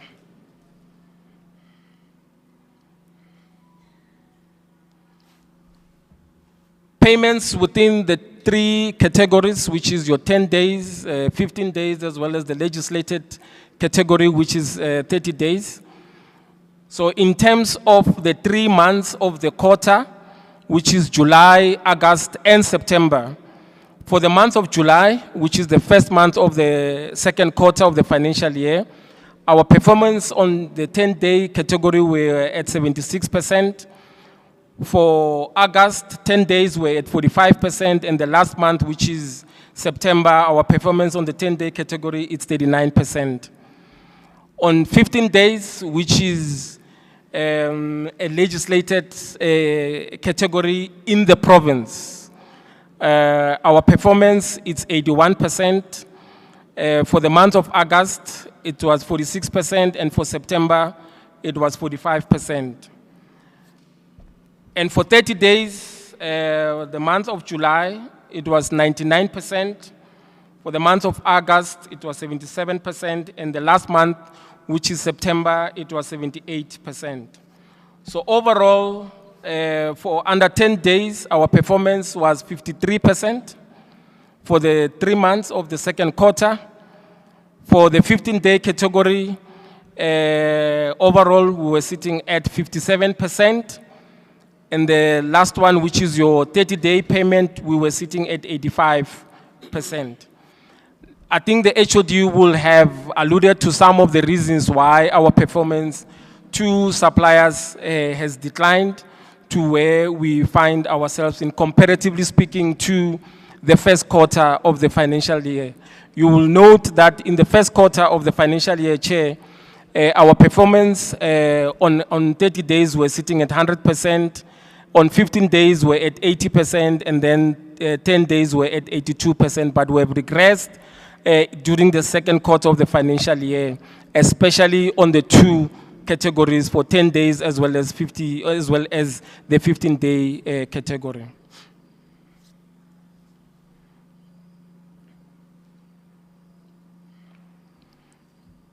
On fruitless and wasteful expenditure for the quarter, maybe I'm happy to announce, Chair and members of the Portfolio Committee, that the department did not incur, for the quarter under review, we did not incur any fruitless and wasteful expenditure as well as irregular expenditure.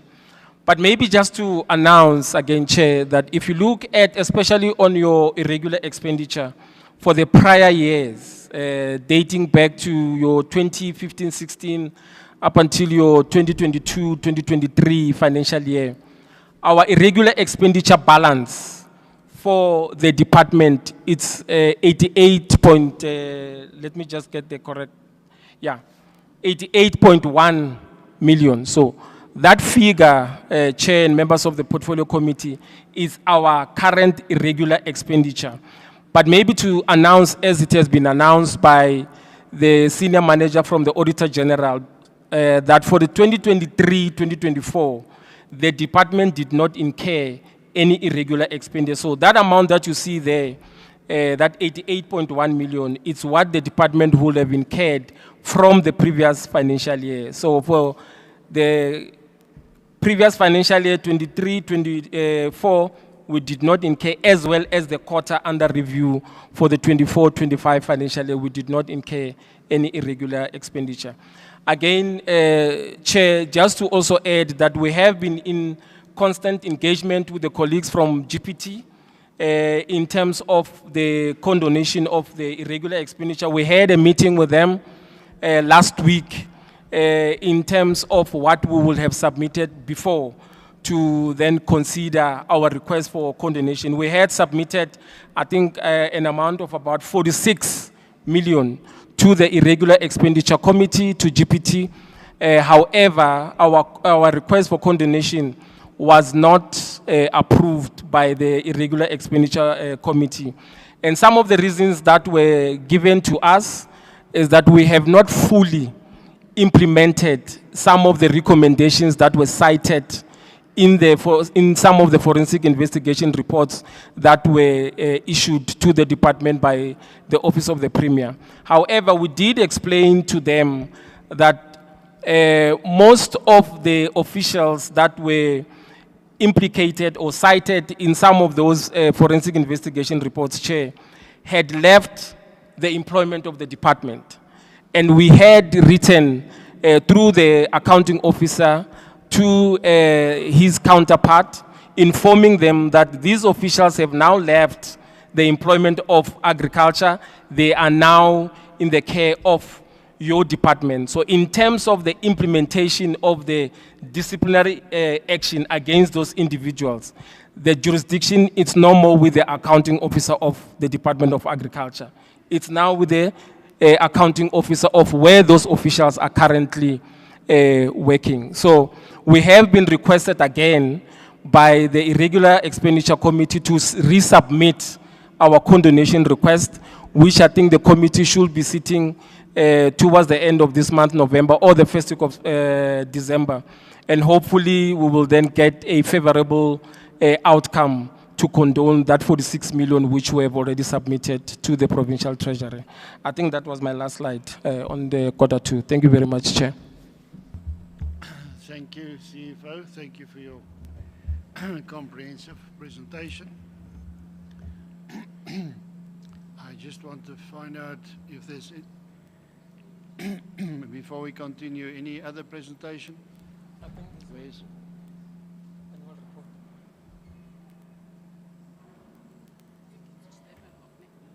this one? Yeah.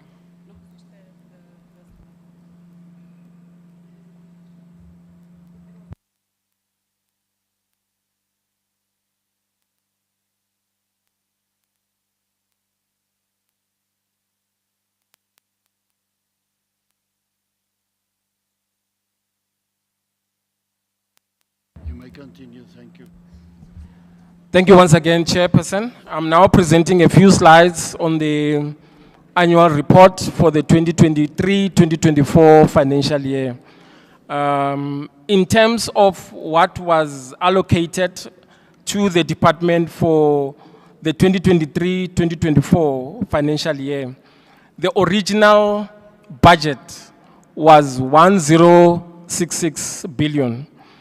But with the additional funding that we received during a budget adjustment of an amount of 159 million, which we received in November of 2023, together with the rollover of about 28 million, which was approved on our conditional grant allocation, as well as around 13 million on the provincial equitable share. That budget of 1.066 billion that was allocated at the beginning of the 2023-2024 financial year then increased from the 1.066 billion to 1.259 billion.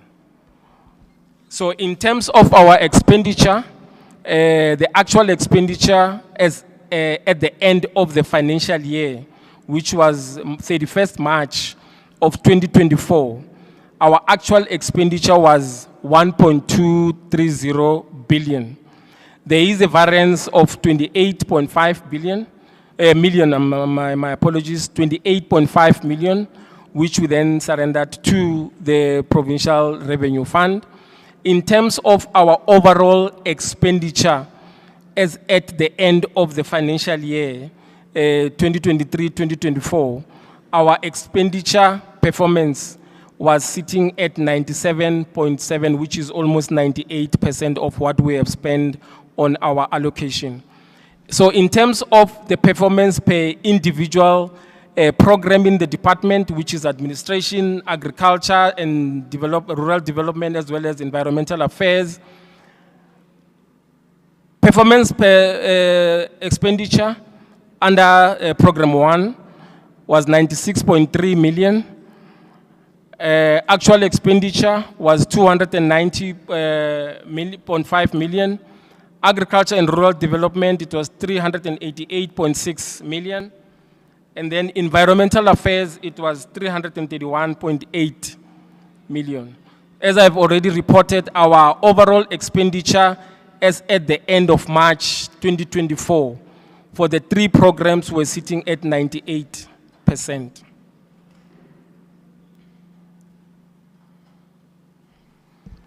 In terms of the conditional grant allocation, so this is what was allocated under the conditional grant structure for the 2023-2024 financial year. Under CASP, there was an amount of 125.1 million. Ilima Litsima, there was an amount of 37.3 million. Land care, there was an amount of 5.2 million. And the last one, which is EPWP incentive grant, it was 3.2. So the final allocation under the conditional grant for the 2023-2024 financial year, the total allocation was 171 million. The actual expenditure as at the end of the financial year, it was 159.8 million with a variance of 11.1 million. So our expenditure overall under conditional grant allocation, it was 93%.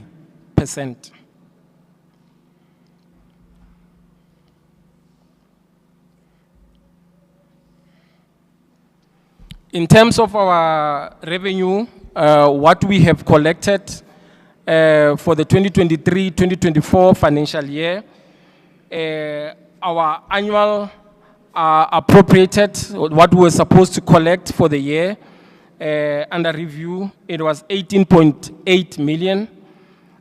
We have collected 25.4 million. So there was an over collection on our revenue collection, but safe to say again, Chair, that that amount that you see there, that 25.4 million, does not necessarily come to the departmental bank account. It goes directly to the PRF, the Provincial Revenue Fund. So there was an over collection from what we were expecting to collect for the year 2023-2024 of that amount of 18 that we have set ourselves to collect. We have collected the actual amount collected for the year, it's 25.4 million. That's the last slide. Thank you very much. Thank you for that presentation. I just wanted to make sure, Lebo here on me behind, is that all the presentations? Where is she? The back.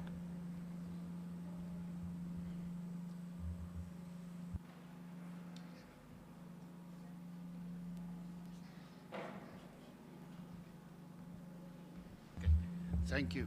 Thank you for all the presentations.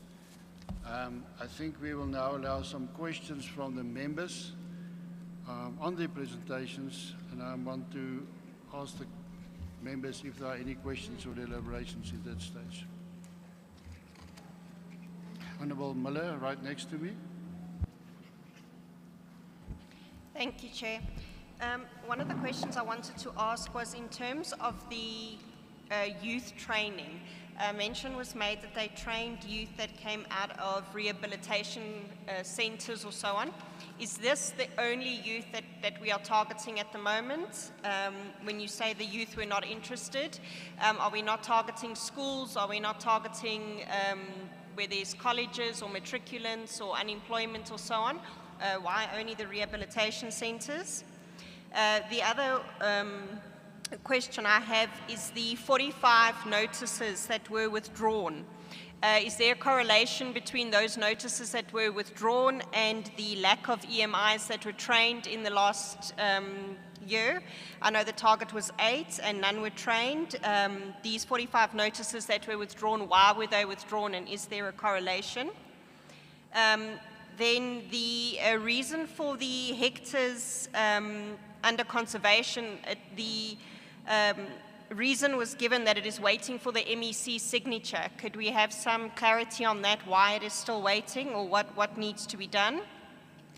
The 4,834 jobs that were created, where were they created? Or are these the EPW jobs that you are referring to?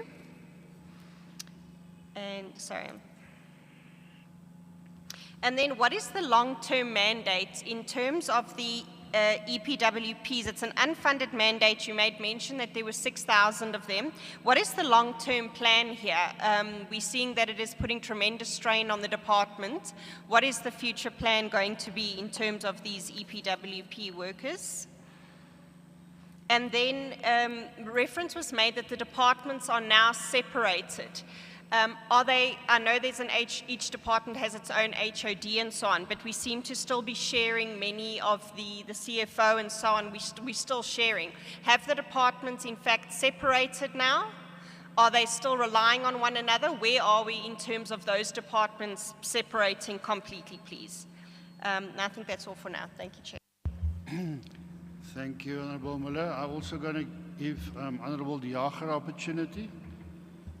Thank you, Chairperson. Honourable Member Miller has asked some of my questions, but also based on the youth training, I also wanted to know what mechanisms are put in place to target different youth from different environments so that they can attract more members. And then also, once the youth are trained, what mechanisms are put in place to make sure that they can actually make use of the training? Are they being given granted land?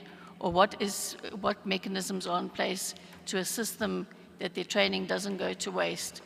Then I had a question to the Honourable MEC when she mentioned the highlights of the natural resources that were protected. If you could just perhaps mention where these were. And then as a result of the CSIR and MBSO that was held, with the landfill measures that were going to take place, if some of these landfills, because that is a big problem in Gauteng, if some of these have already been identified. Thank you. Thank you, Honourable De Jager. Any other members at this stage? Honourable Nyathing.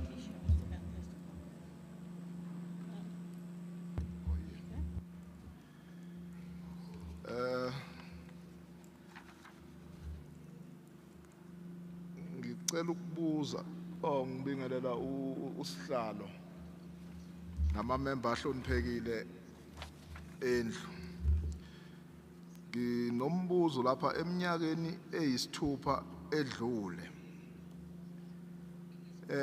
Umnyango uthole umbiko omuhle owodwa. Bese kuthi eminyakeni emithathu edlule wathola umbiko ongemuhle. Ngicela ukubuza ukuthi eminyangweni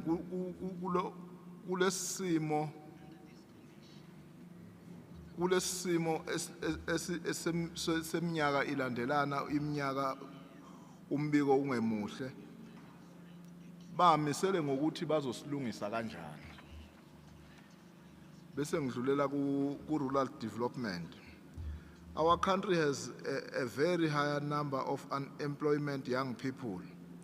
The land allocation system for youth and women is very important method that can be used to remove the pressure they face from the lack of job opportunities. What is the problem of the delay in making this assignment possible? The department will have to speed up this The department will have to speed up this process of allocating land for youth and women. Farmer support and development. My question is based on youth training in food production programs. What method is used to attract new young people to these programs? If the method used in the one failed to achieve the planned annual target of 2023-2024, what makes you think that the same method can achieve better result in the following financial year? Thank you. Thank you for your question, Honorable Nyasi. I also got a request from Honorable Dr. Tsoko. Thank you, Chair. Honorable Chair, my questions are just three. One, I saw the CFO when it comes to the slide that shows the rollover. He was just fast to let it go. So if you can just display that slide again while answering me on how much money was rolled over from last year. Two, you have one CFO for the two departments. When is the department planning to let go the CFO to focus on whatever department is assigned to? If it's agriculture, let the CFO work on agriculture. If it's environment, let the CFO work on environment. Let there be a responsible accounting officer when it comes to finances for environment. So it can be clear. The last one is that from the two departments, how many officials went to pension? How many officials are going to pension this year? On that note, how many positions from those who went on pension you are intending to advertise so that the youth can get an opportunity to be employed? Just if I can have those answers. Thank you. Thank you, Honorable Choku. I think that we've stick with this for the first bite. Who will be answering on behalf of the department? Or both the departments? Is there a microphone down there, or would you prefer to come up here? Honorable Chair, Honorable Chairperson. Yeah, I think the questions are targeted at different respondents, so I think we'll just give them a chance, all of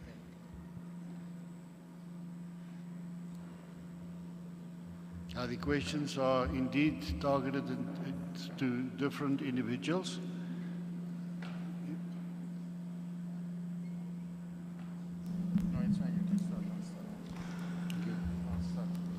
If I may, Chair, there are one or two I'm going to ask the team to respond to, but I'll speak to one or two areas.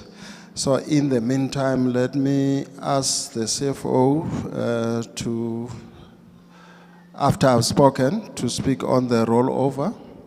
Then I ask the DDG or Chief Director, Mel Dlamini, to speak on the issue of retirees. People who have retired in recent times, the numbers with regard to that. I'm not sure you'll have it here, but that's one of the questions.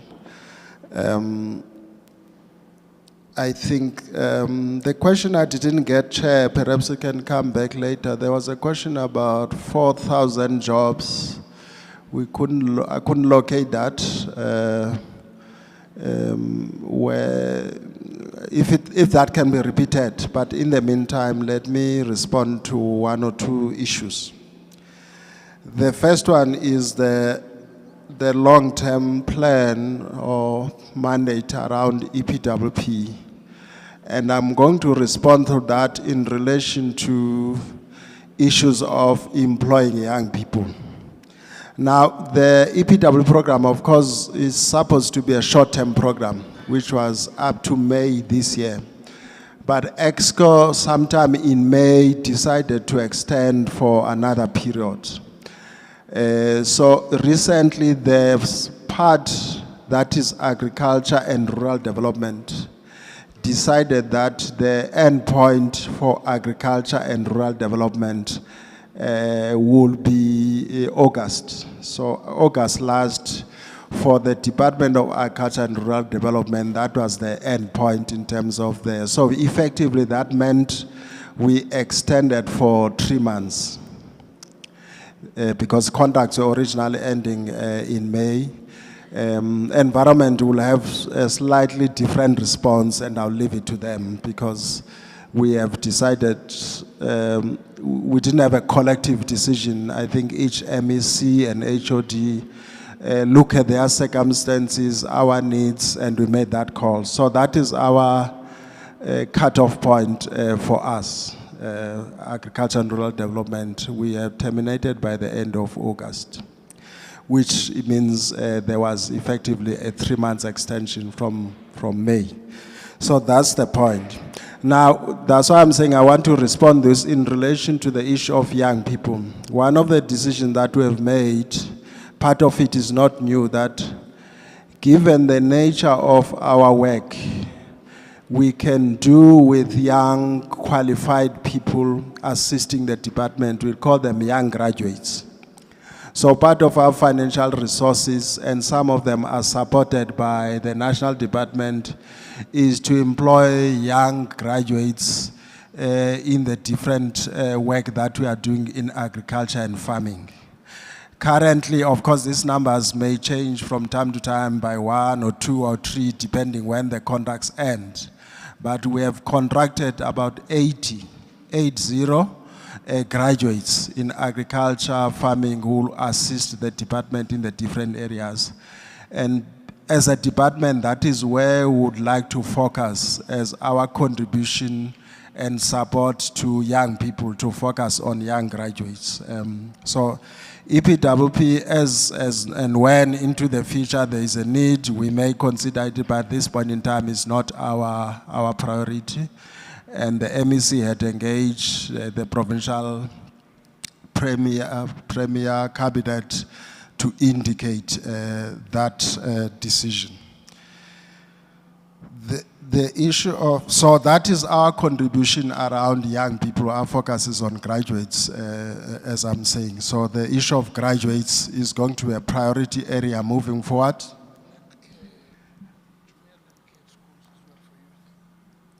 Yes, yes.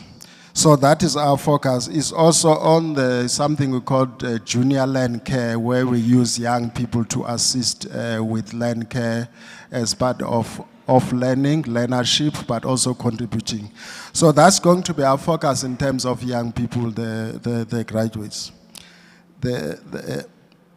So that, I think that also answered the last question around the point that is made, which you all agree, around young people who are unemployed. But that's our focus. Currently in our books, we have about 80 young graduates as our contribution. The issue of the department separation, there are legal issues and established policy processes in government as to what are the procedures to follow, and perhaps HOD will also add into this, the process of how you either separate a department from another or create a new department or shift a function from one department to another. And one of those is a gazette from the Premier that defines the different roles of departments, which was issued, I think, sometime in October. But that was not complete. There's also something called proclamation that must be signed by the President. I can't remember the actual date, but the proclamation has reached us that was signed by the President in the last few days. It was deposited to the department through also the Premier sometime this week. So those documents then from the Premier and the President give us a legal framework on how then do we fully separate the two departments. So in terms of the process, the full separation in likelihood will happen in terms of some of the administrative finance issues, will fully happen in the new financial year. However, we had from the beginning, because there were two MECs who were appointed from day one, that we appointed, and we cannot have an MEC who doesn't have a responsibility. So what we have done almost as a pragmatic approach was to saying, therefore, the officials who are responsible for environment will be accountable to the MEC for environment so that she can begin to do the work that she was assigned by the provincial government. We did the same thing in relation to agriculture. So all those officials who are responsible for agriculture will be accountable under that program under the MEC agriculture. Now, of course, there's an issue about the support services. So guided by the Office of the Premier, we have an arrangement between the two HODs on how we share those resources to assist us at the center between the two departments. So that process of proclamation will allow us to begin to do 100% separation, where therefore people will have to be moved. So there's no, how do I put it, people can move either way. Let me make an example about CFO. Is a CFO responsible for these two functions? So in terms of allocation, he may either be allocated environment or agriculture, and then the department that doesn't have a CFO will have to recruit. But that is also dependent on the structure that the department has to develop. In terms of the process, again, of separation or establishing departments, there's a process followed that is guided by DBSA as to what needs to happen. So at this point in time, we are obliged to work according to the structures that we have. It's only after the proclamation, with the consent of the National Department, we can begin to discuss the new structures for the two departments. At this point in time, we are required to operate within the structure that we currently have. It's called a macro structure, the overall structure. However, an HOD was appointed with the full powers in relation to environment, transferred from DED to be responsible for environment with the full powers of the HOD accounting officer. And I think the recent legal certainty allows then that process to be a little bit clearer. But I think HOD will also speak to that as well. I'm going to allow then CFO to speak on the issue of the rollovers. And if I've left anything on the young graduates, colleagues can speak to that, but perhaps those are the issues. The other matters will be, okay, let me allow, the other issues will belong to environment. I'm going to allow HOD Environment to speak to some of the questions that are specific to environment, and then CFO can speak on behalf of both of us. And if my colleagues, there's something they want to add that I may have missed, they will do so. May I allow HOD to speak, Chair? Thank you so much. Welcome, thank you. All right, thanks, Chairperson. Just on the issue of the EPWP long-term plan, for the Department of Environment, those EPWP workers who have been assisting the Department of Environment, their contracts are coming to an end now in November. And what's going to happen is the following. There have been discussions with potential partners outside of government, provincial government, to hand over the EPWP members, to them. The one partner will be responsible for assessing the qualifications of those EPWP members, identifying what training they are actually interested in, negotiate training opportunities for them across the various sectors, and thereafter look at what potential long-term job placements will actually happen. So those are the discussions that we are having with those potential partners, and the intention is to ensure that the migration of the EPWP workers from provincial government actually happens by the beginning of December. And as people are going to be trained, they would still be eligible for stipends from the different SETAs that have been negotiated and that we would be partnering with. So that's the long-term plan for the EPWP.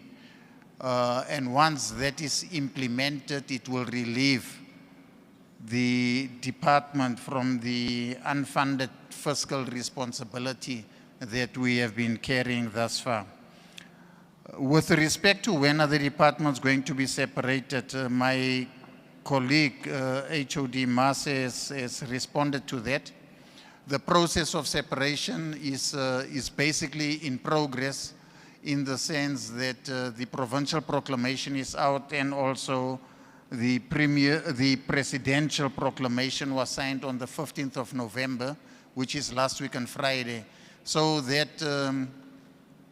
allows the department to be recognized as a legal entity. However, within the province and in the budgets that have been adopted by the legislature, the GDAT would still be treated as one entity for accounting purposes.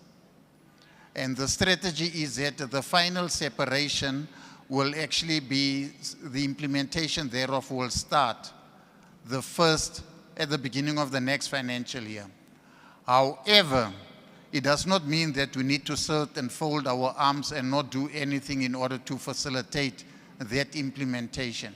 So given that the presidential proclamation is out, we, when I say we, the Department of Environment, we would complete the organogram for the department. Once the organogram has been completed, which we have already done as a department, we would then engage with the Office of the Premier and the DPSA for that organogram to be approved. Once the organogram for the new department has been approved, then we can actually go out and advertise for positions to be filled. So that is the process.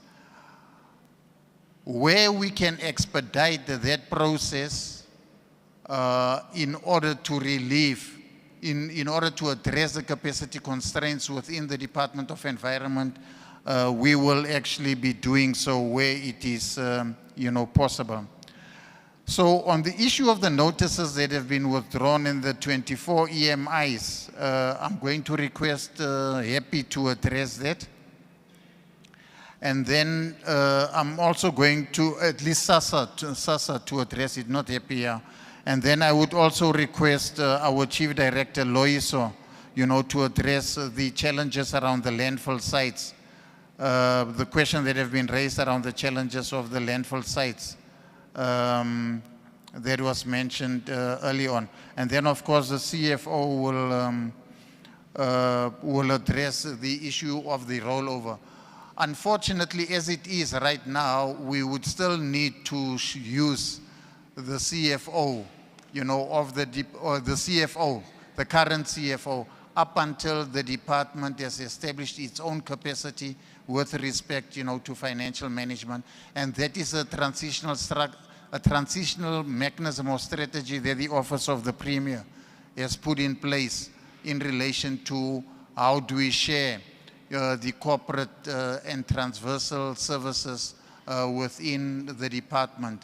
And it's also informed by what is called the PMOC structure, the provincial management organizational, structure within the province. So, yeah, thanks, Chairperson. Thank you, sir. Thank you for answering the questions. You're welcome to continue. Good afternoon, honorable members of the Portfolio Committee, the two MECs, the two HODs, le mphakathi ka botlalo.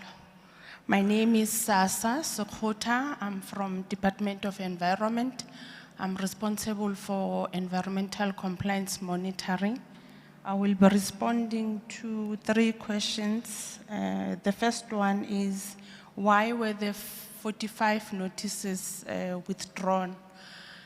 Notices are withdrawn because the person who is issued with those notices would have complied with them, would have met all the requirements that were put in those notices. So that is why we withdraw or we close them. And then in terms of the why were no EMIs trained or designated, as Ms. Nkabinde has indicated in her presentation, this is a demand-driven indicator. And if there are no new officials that are appointed that would require EMI training, there would be no designations. So that is why there were no designations or training in terms of our specialized EMI training. And then the last one, how are we addressing landfill site problems? We proactively do compliance inspections to monitor the conditions or to make sure that the person who is given a waste management license is complying to those conditions. And where we find non-compliances, we issue what we call administrative enforcement notices in terms of Section 31L of NEMA, obviously with stipulated time frames within which they need to comply. And then we monitor that, and then they would send representations or action plans as to how they are going to comply with the non-compliances that we would have detected as we do our site inspections. I would like to speak specifically to labor's flay. I'm sure everybody's aware, especially members of the Portfolio Committee. Labor's flay was burning for quite some time, and it led to the department closing that landfill site until such time that Mogale City addresses the issue of the fire. And there were certain actions that Mogale City was supposed to undertake in terms of the directive that we issued. And it's still a work in progress. They are still working on it. I can confidently report that there is significant improvement on that landfill site, and as soon as we get the outstanding information, the landfill site, we can, as a department, we can consider reopening it. Thank you. Thank you for your answers. Before we give you opportunities, just one moment. A request of the MEC, from the MEC for Agriculture, that she needs to be excused at 1. I just want to give her opportunity to greet you before she's released. And thank her for her contributions and presence today. Thank you. MEC.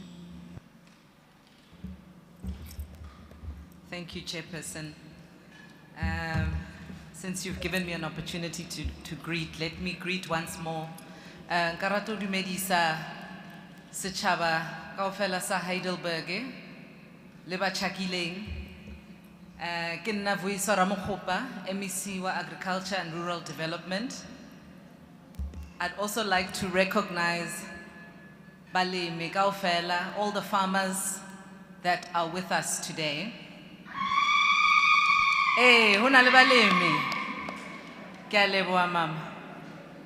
And I would like to just part with these words. As the 7th administration, we are very committed to ending hunger in our communities, and we want to be a responsive department. Ha ho na le dilo tse le di tshwenyang,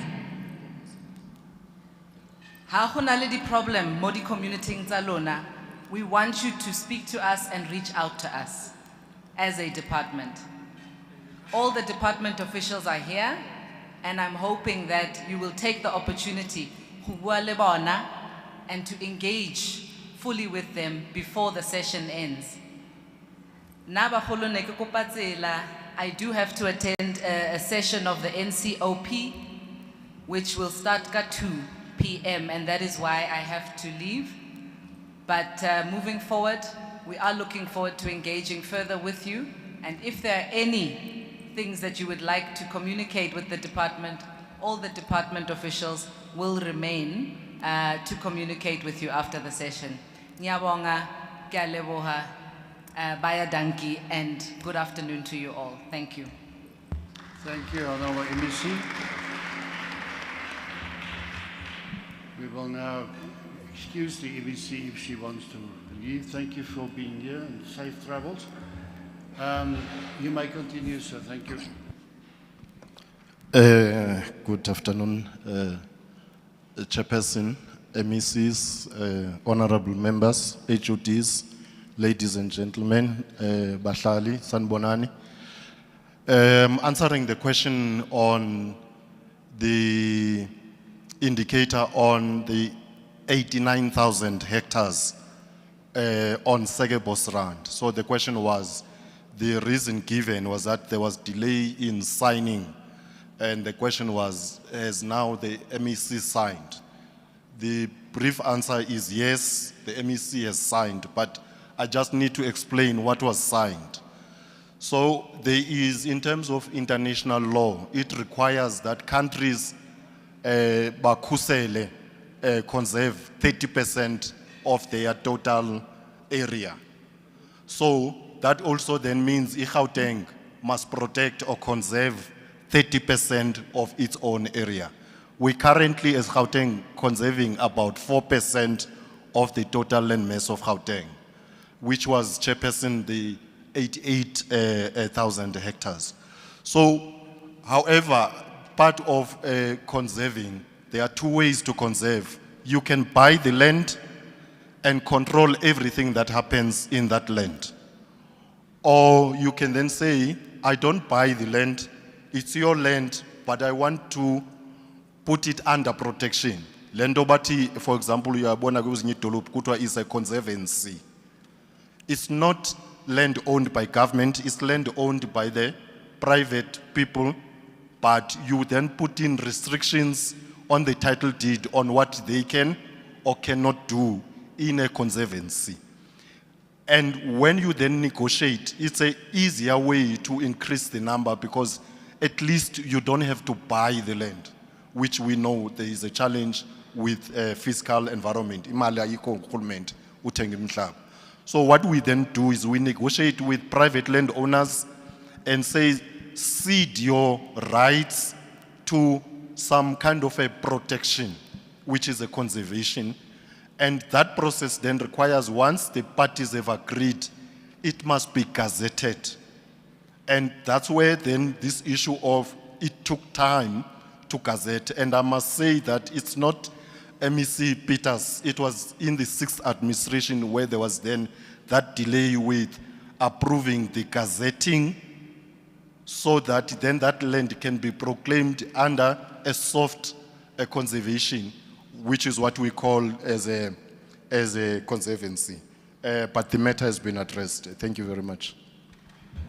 But we are looking for more land, Bahlali, that Sifuno Kwaka more and more nature reserves. Nalapa kulenda uzikuyo kube nama nature reserves. Kodwa ke ikhona ekufitshane apha eseke Bosrand sifuna uyikhulisa also siya negotiate nabantu aba owner umhlaba ukuze basinikeze umhlaba wabo siwu add kwini kwi nature reserve. Enkosi. Thank you. You might continue, CFO. Thank you. Thank you very much again, Chairperson. In responding to the question pertaining to the rollover request that the department had submitted to the Provincial Treasury, we submitted for both conditional grant as well as the provincial equitable share. Under conditional grant, we submitted a rollover request for an amount of 40 million. But what we have received as an approval under conditional grant, it's 28 million, 28.3 million. And in terms of the breakdown, they approved 27 million under the comprehensive agricultural support, which is CASP, goods and services. There was also an amount of 1.3 under land care, goods and services. So overall, under conditional grant, what the Provincial Treasury has approved for the rollover request that we submitted under conditional grant was 28.3 million. Under the provincial equitable share, which is our voted funds, we submitted a rollover request of 13 million, and that was approved. That whole amount of 13 million was approved by GPT. Thank you very much, Chair. Thank you. Also, okay, you will hand it to them. Thank you. Continue. Good afternoon, Chair and honorable members, MEC, HODs. Just to add on the issue about the youth and specifically school kids, we've got a permaculture organic farming program under land care, whereby we are taking about 2,000 grade 7 learners from the township, and within those schools, train them on permaculture organic farming. And I think there's also other plans, as MEC presented that she went to Becker Agri, for an example, high school, so that the issue of training of the youth, especially at high school level, we take it further. Thank you.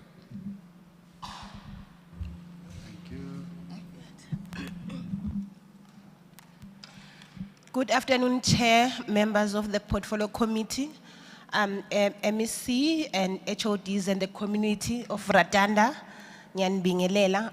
I'm going to answer the question on the vacancies in terms of how many retirements do we have in this financial year, and whether are we going to then appoint youth in those vacancies. Just to indicate, to say yes, we do have retirements, and also the terminations where employees will be then terminating the employment, going to the public service, to other departments or private sectors. So what we have done, we have identified 24 positions that are critical, that were in the process of then those positions to be filled. So other constraints that we are facing at the moment, it's budget constraints, of which the CFO has alluded to when he was making his presentation. However, there is a budget that has been allocated for these 24 positions. And just to add that, also on our recruitment, the priority is given to youth. All the positions that we are filling in the department, we prioritize youth, people with disabilities, and also women at SMS level. In all our SMS positions, we also prioritize women. Thank you. Thank you.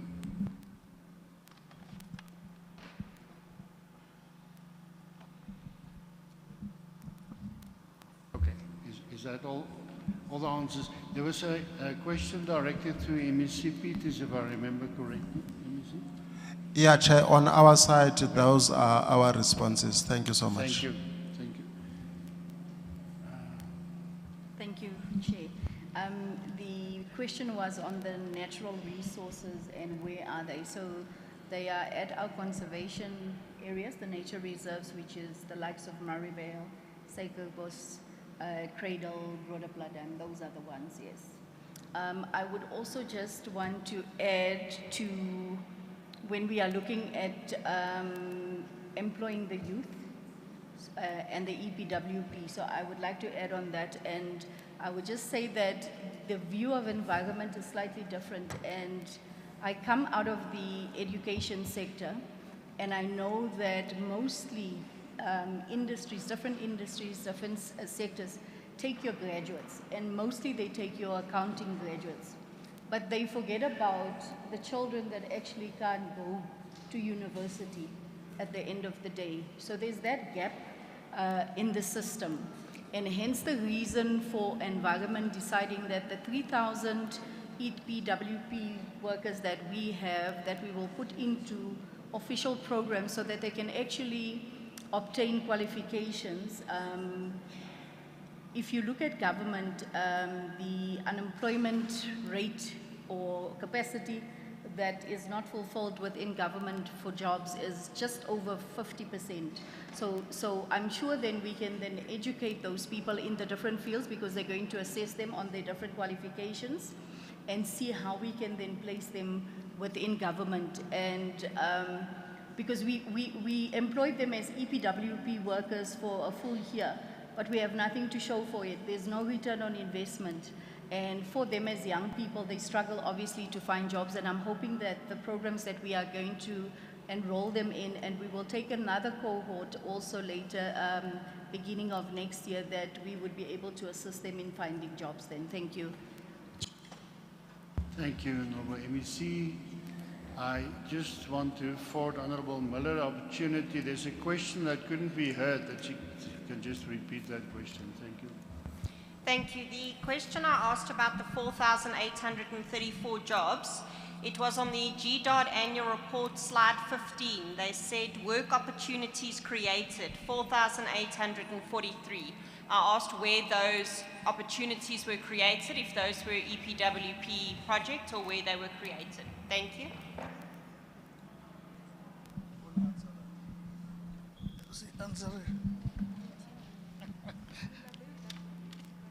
Okay, thank you, Chair. Thank you, honorable members. I think what we do in as far as that is concerned, we've got the TSEPO 1 million program. That is the program that actually is responsible for giving those employment opportunities to the youth. But however, most importantly also, as HOD indicated, we've got the agricultural graduates program, who are themselves youth, that we also employ, and others who we prioritize and give them employment opportunities. As I said again, within our land care program, we also have an EPWP program that we utilize the youth in the communities to assist us with the implementation of the land care related work, which has to do with the eradication of alien invasives on farms, etc. Thank you so much. Thank you for that. Members, I think we are not going to allow any questions from, or take questions from members further, but seeing that we in the community, I wish to afford members of the community stakeholders, if they've got any questions or comments to make, you're welcome while being here. Everyone from the community or stakeholders wish to ask a question, wants to ask a question.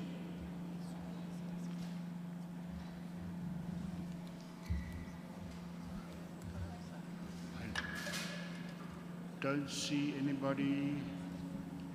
Here's one in front. Can you hand the microphone to the lady?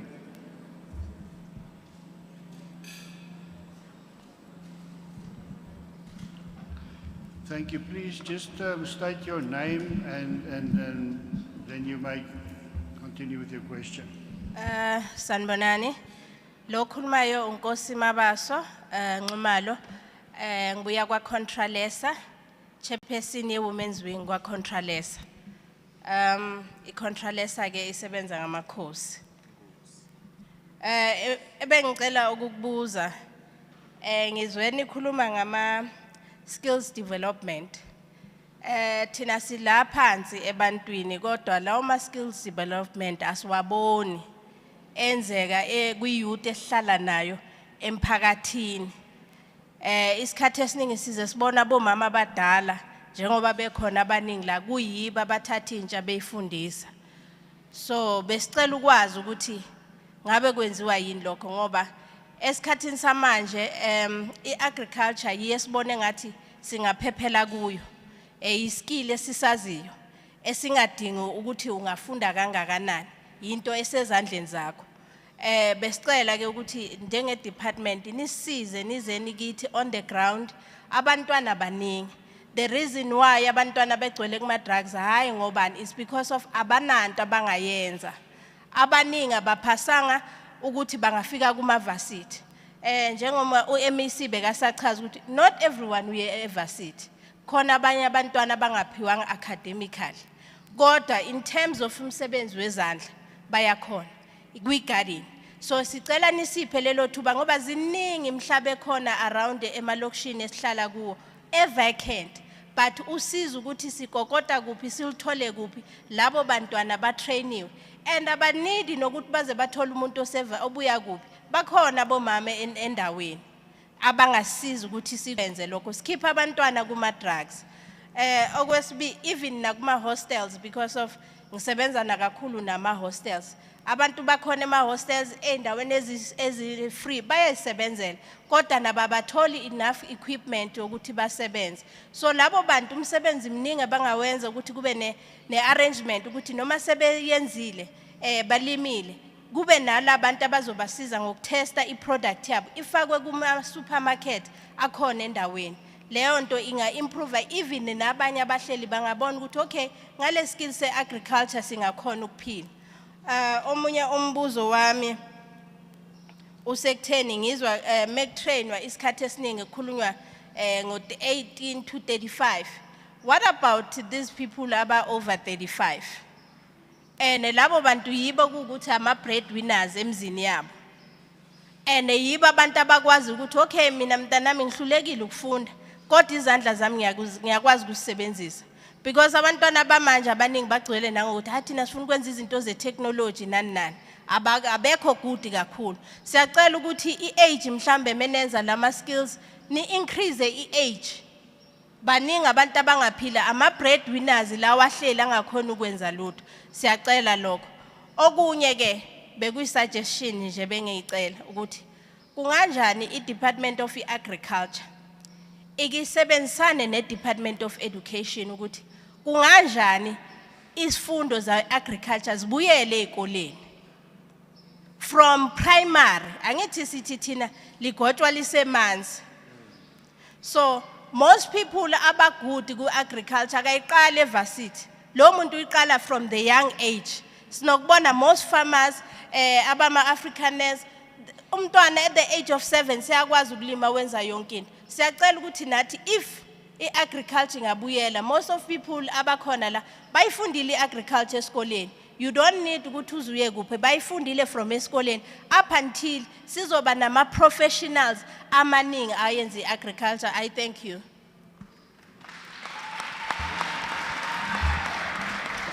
Thank you. I'm going to allow 3 or 4 questions and then the answers. Yeah, you may continue. Thank you. Thank you so much, Portfolio Committee. I am Gloria Mogmakwe from West Rand in Zirbekom, Ward 17. What I'm going to say here is much of an input more than questions. Firstly, I would like to thank you so much for who you are to us as the Department of Agriculture. You are trying so hard to make us to be commercial farmers. I'm saying this because at West Rand, where I live or where we live, We are under West Rand Secondary Committee, cooperative, whereby we are coordinated by Mayor Morichi Sale. The secondary committee is trying to make sure that we are moving from emerging to commercial, being commercial farmers. There's a pilot that we are running as West Rand cooperative farmers that has been given to us by our coordinator, Memorini, to say we should plant pumpkin and green pepper. The reason why she is doing that to us, she wants us to move forward as farmers. We have been complaining, now we are tired of complaining. Then we have like sitting down and saying, what is it that we farmers we are doing on the ground? Now we are having this pilot to say we have to complete it by March next year, 2025. Meaning by next year, 2025, we should get into the market and make sure that we are delivering. This is what we are trying to do, to bring back the umnotho agriculture to us.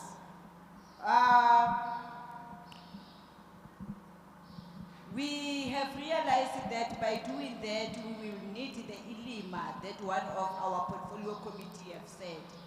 And we are practicing it. We have started it, and it is working wonders on us. We do have videos, we do have photos, we are doing it.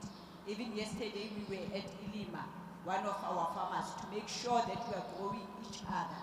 Because we have realized that in agriculture, unity is power. Our challenges now at West Rand, particularly the Zribekom place where I'm coming from, the Ward 17, we have got a problem of water. We are using municipality water. We have been requesting, you know, every time when we are meeting with the Department of Agriculture to say, please consider this problem being a serious problem that is making us to remain being emerging, and we don't want to emerge anymore. We request that the department, the portfolio committee, please sit down in your plenary session, make sure that we at least get one borehole that will serve the entire community, or the entire farmers. And secondly, we are realizing that we are attacked by theft in our area. So we are requesting that at least we are giving the panic buttons as farmers that will communicate straight to the emergency police station. When we are attacked, we should know that there's a direct line that will help us.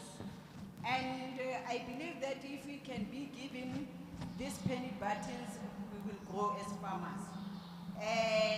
The problem now in our areas, we do have blue gum trees that we are saying we cannot use the piece of land that we are given because we are having troubles with those blue gum trees. And we are requesting shades. As we are talking of the climate changing, it is beating us a lot. So we are requesting that at times you come and monitor us. Now that we are having this secondary cooperative that is making sure that we are growing, please come and monitor us and hear our cry. I thank you so much. Thank you, Madam. I think we're going to take another three hands for now. You may continue.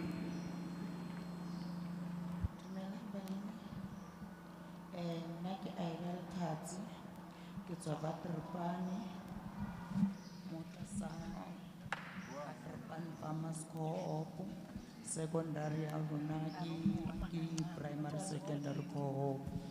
So matata arona ki hore re na le mabane a ho lema mara ha re na metsi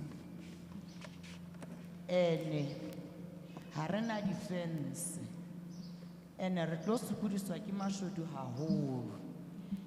Mathata a rona re na le diphoofolo. Then problem ya rona e nngwe ke hore a re fumane dithuso tsa dijo, diphoofolo tse kang di-piggery.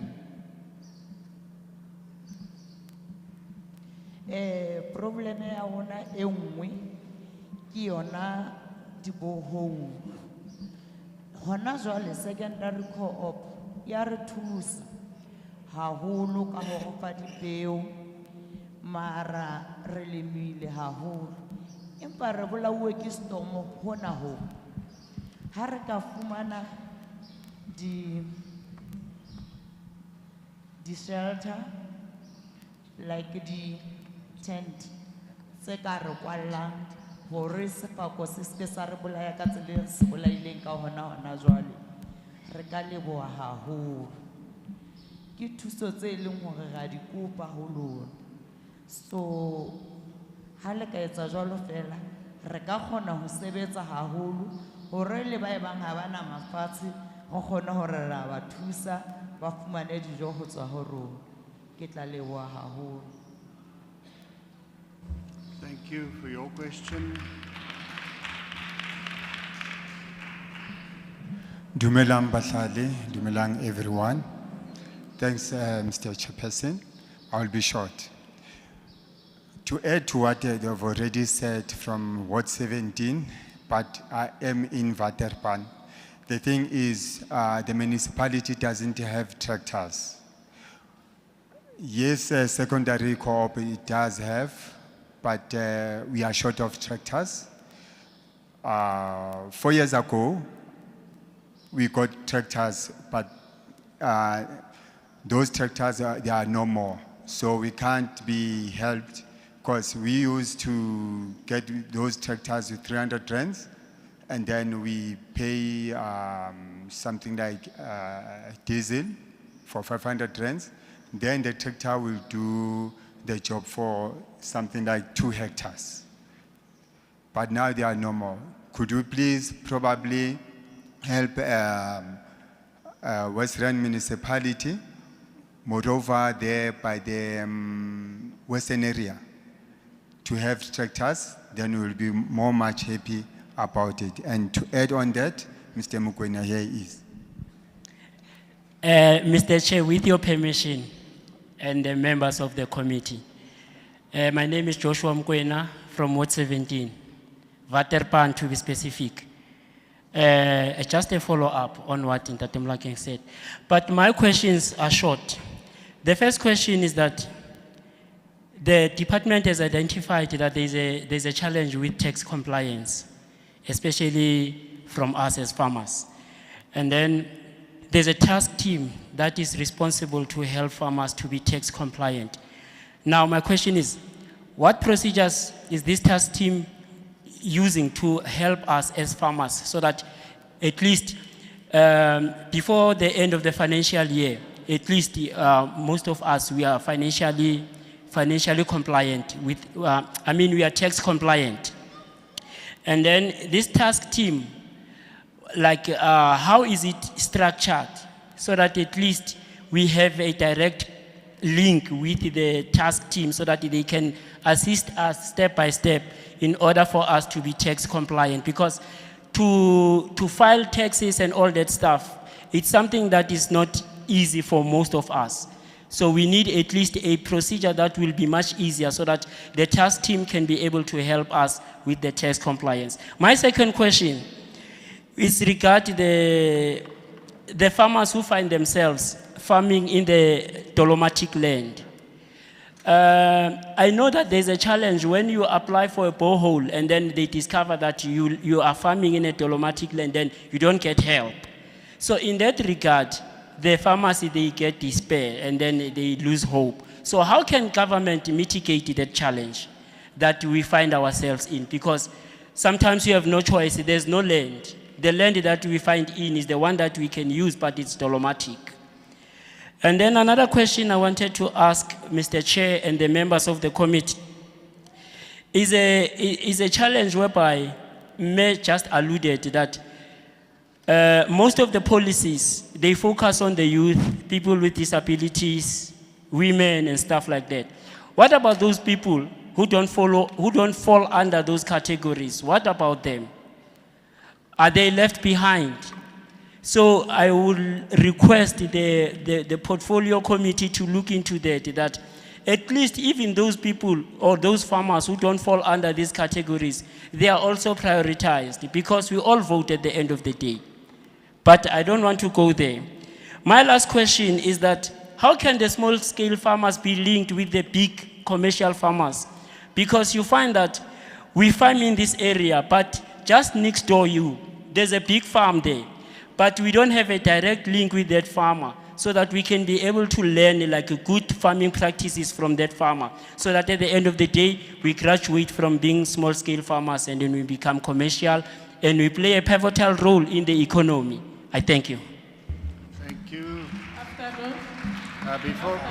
Before you continue, Madam, I just want to make a ruling that after this question, this lady now, we will first for the department and designated officials to answer before we continue. So you may continue. Thank you.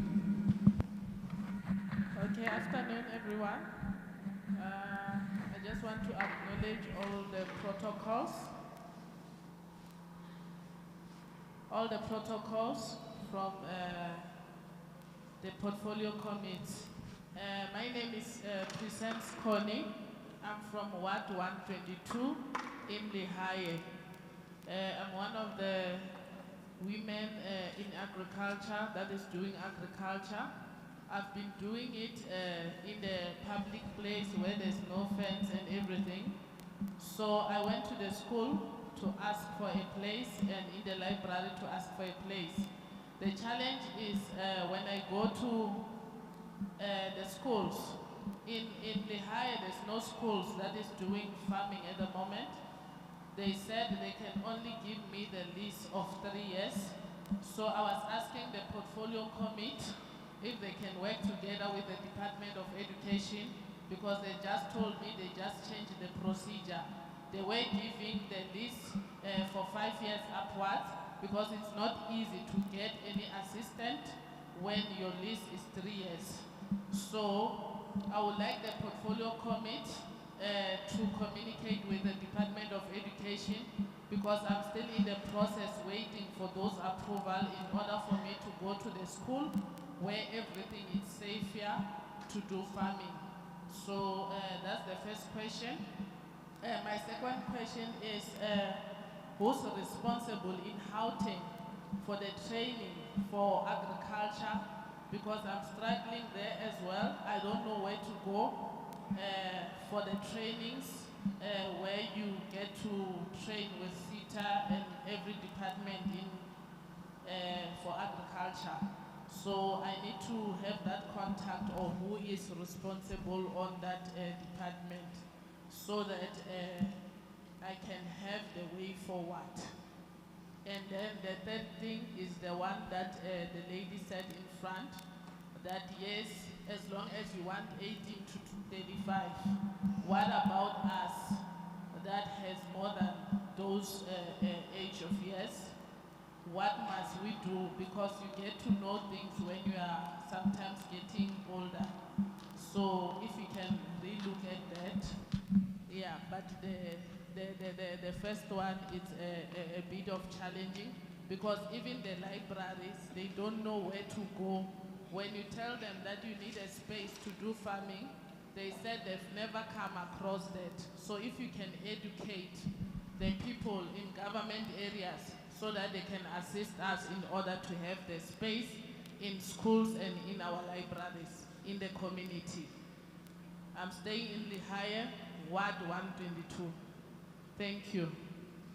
Thank you, Madam. I think before we continue, we heard it's important that we listen, and we welcome it that you ask questions and make comments.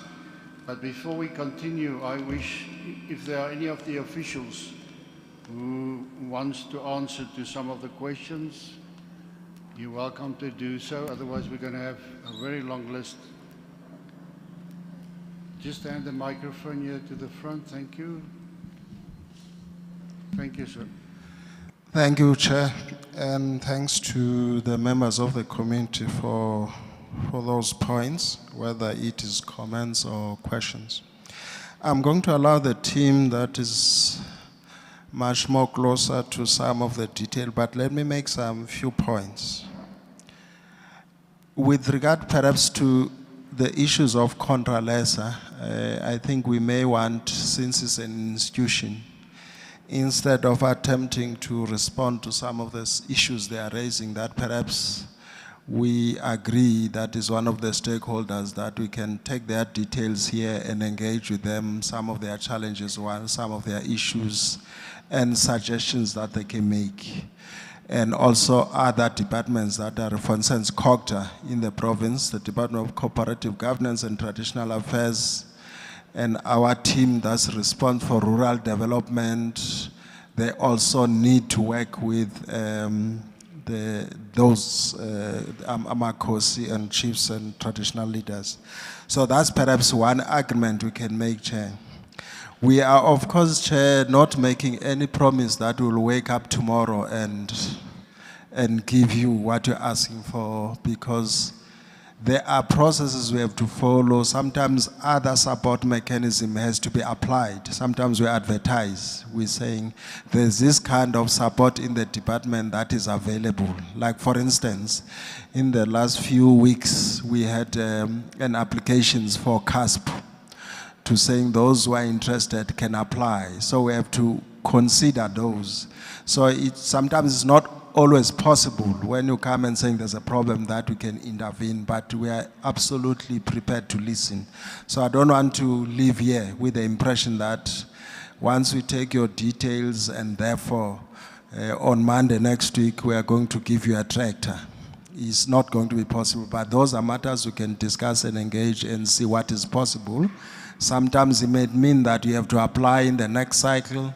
Sometimes it may mean we engage with the municipality and see what are the possibilities. Because in the past, we had donated tractors to certain projects to assist, but we have to know the details of that. The issue of the dichotomy between supporting young people, women, people with disability, and the general population, I appreciate. But there are two issues I must say. Of course, we have a policy in government that those of us who've got a white beard like myself may find other ways of supporting themselves. Let's focus on the youth because of the unemployment at that level. However, none of our programs necessarily disbar. I mean, I've gone to many projects throughout the province. There are many projects with women of different ages and other people who are involved that the criteria has nothing to do with age.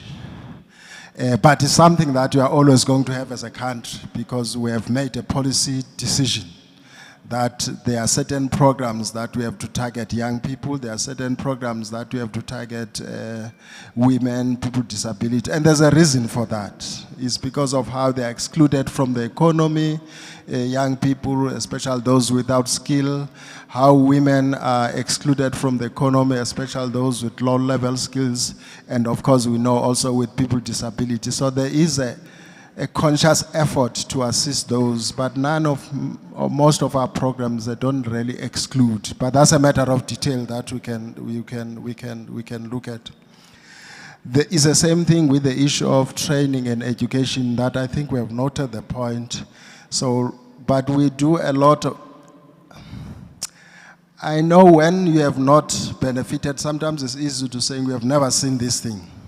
So the person who is not in this room is going to say, I've never seen the committee in Ratanda because they were not here today. So we do a lot of training in various communities on various projects. It may not have reached you. And that point I appreciate. And also there are limits in terms of how many people can you train over a period of time. But we do provide all sorts of training. Again, we can engage with Contralesa and other people as to what else can be done in relation to that. We have partnership with some institutions like AgriCita that assist us with training in the space. Ntate Madolo earlier mentioned that we also work with youth or rather learners at schools. That's another way of assisting, but it is true, unless I'm not informed, we have not really entered into the space of the curriculum, because that's not really, as a Department of Agriculture, in terms of we have not engaged with education in terms of how they include curriculum into the around issues of agriculture. By the way, for those who are from West Rand, here there's a lobby here from West Rand. There's a school of specialization in Mahalis, a wonderful school from the Department of Education that specializes on agriculture for schooling children in Mahalis. I'm just making that as an example. I think the issues of water, indeed, as you know, we are all struggling with that. It's a matter that we have to find ways with other partners to engage with. Where we can assist, we assist, but it's a bigger problem than just agriculture. It will require various stakeholders, COGTA, municipalities. But as you know, that's an area where we currently have serious problem from municipalities.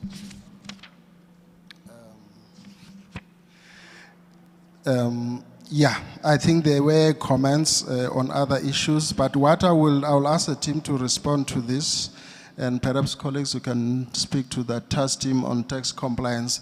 But what I can promise then, Chair, that we will do before we leave this room, I already spoken to one or two people, that will take the details of those people who have specific issues, and then we see what is possible moving forward. But I don't want to. The only promise I make is to take your details and come back to you and engage with yourself and see what is possible. I'm not making a promise that we'll have a tractor next week or next month. Those are matters that we have to look at the detailed level. Colleagues, if we can respond to the tax issues, I know it's an issue that we've been struggling with. The linkages between small farmers and commercial farmers. But I think the issues of water, the issues of training, I think we have programs in relation to that. We can get the details and see what is possible. Just see my notes. Thank you. Just before you continue, I'd remind the members and stakeholders of the public that you can also submit written questions to the committee. You can, if you wish to do it today, you can do it. Just write it on a piece of paper with your contact information, and you can hand it to Lebo here on my right, the committee coordinator. You can also do that additionally to the question, in addition to the questions that's been asked today. Thank you. You may continue. Thank you, Chair. HOD, honorable members. I think in terms of service delivery to our farmers, the issues that were raised, we have a person, we have a person that is actually reporting to me. My name is Mncedisi Madolo, Chief Director for Agriculture, and Mr. Mpo Tlape is the Director for Farmer Support and Development. And all the issues raised about water, fencing, production inputs, etc., you can get hold of him at this number, Tadempo Tape, 072 287 9278. 072 287 9278. The person responsible for training, reporting to Ntate Mpho Tlape, is Mr. Goba, Pagade Goba. He's responsible for training. His numbers are 066 488 1974. 066 488 1974. He's also responsible for all the agricultural advisors in the province. Training Mr. Pakade Koba. And in each and every district, we have a regional manager through whom you can apply for assistance of all the things that you asked. Boreholes, fencing, water issues, and so on. In this district, Ekurhuleni, we've got Ndate Dr. Siabata Maoba. And his number is 076 for Ekurhuleni 421 9597. 076 421 9597. For the city of Tshwane, we've got Mayor Makita Makaipia, who's the regional manager there. And the number is 076 422 2117. 076 422 2117. Abantu baseTshwane. In Westland, we've got Mr. Pakedi, Lesigo Pakedi. And his numbers are 076 422 2501.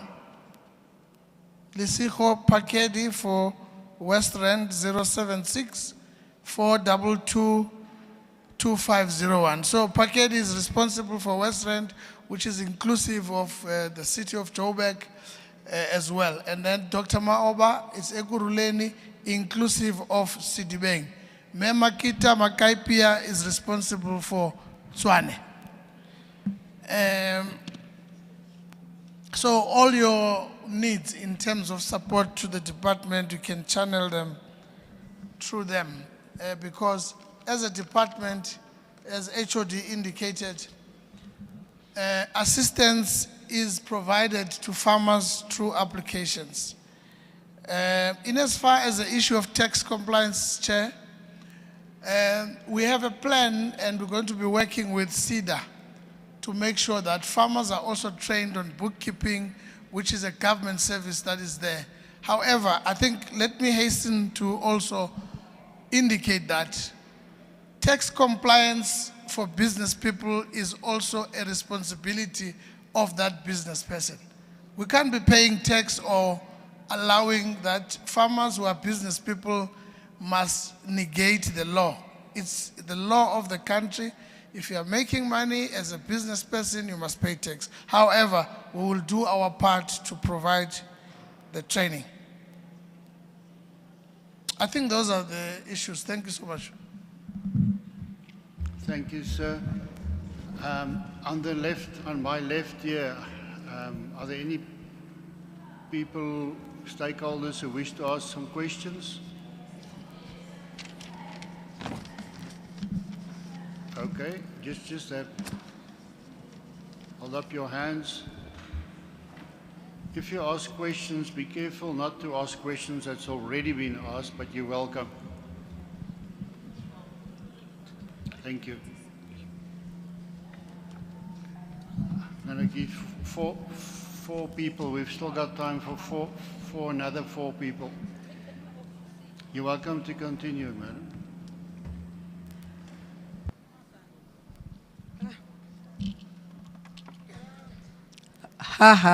Okay. First and foremost, I want to thank the Parliament coming to the people of Heidelberg and some of us who coming far from Pretoria. I have three questions. Apart from that, I will expatiate on others that I have. The first one is that Department of Environmental and Agriculture have you ensured sustainable environment management? Okay, yes. The second one, have you provided access to and inclusive participation in agro-processing, agri-food and value chain? The third one, have you promoted food security? When I look at those questions, none of them is done. They were presenting, officials were presenting here, them. And to our surprise, they didn't even brought us something to look at. You just present and run as fast as you can. We needed the presentation so that we can critically analyze them. And we don't want numbers here. We want concrete things.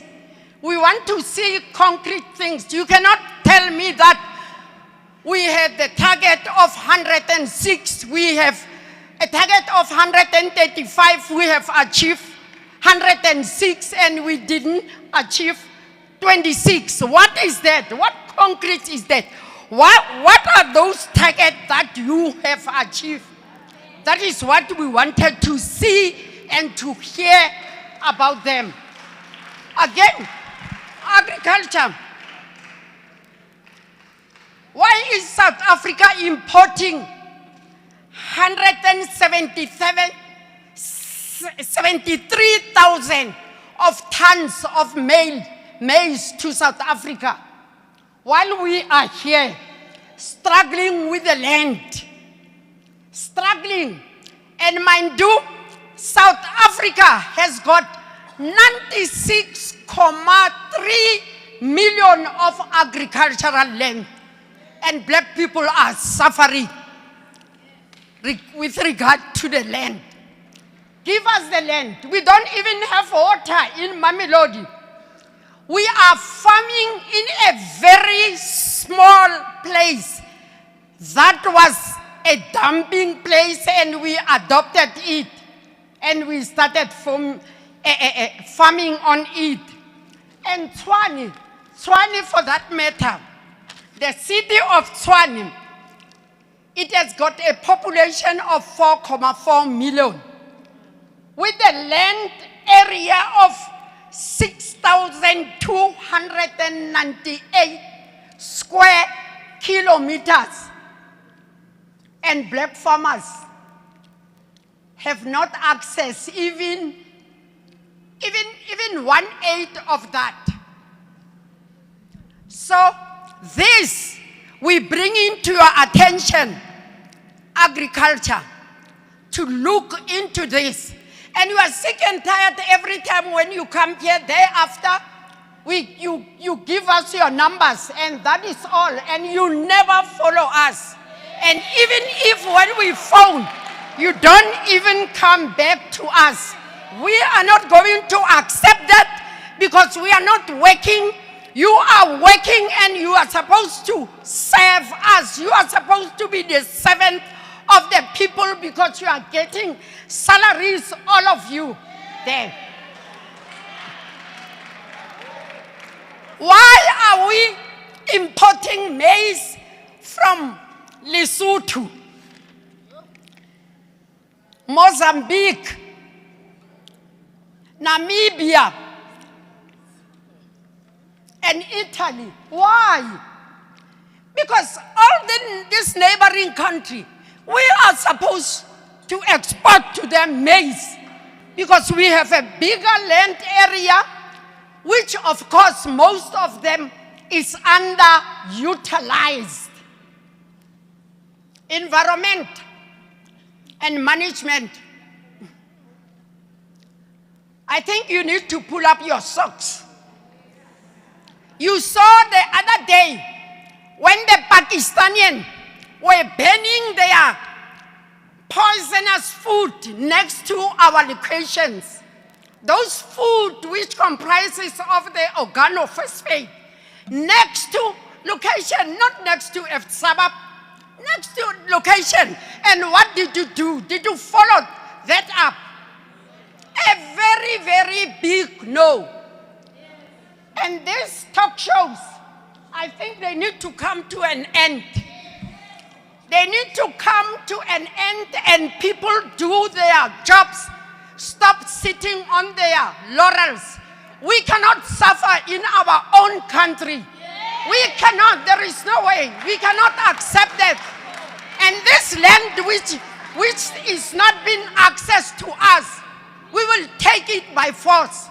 We will take it because every time black people are called emerging farmers, emerging, how long are they going to be emerging?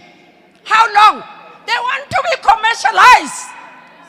They want to be commercialized. We don't want to be emerging farmers anymore. And to end this, we want to produce organic food for our people.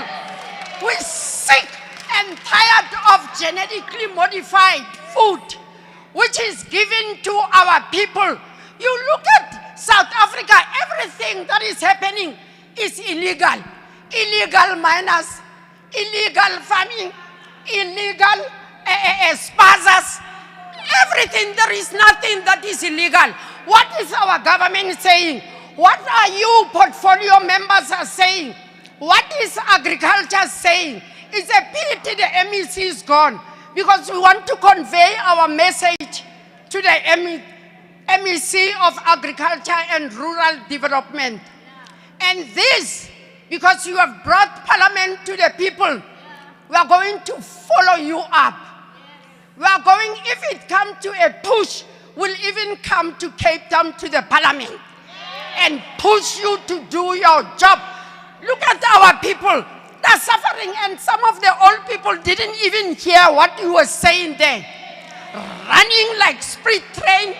Yes, they didn't even hear.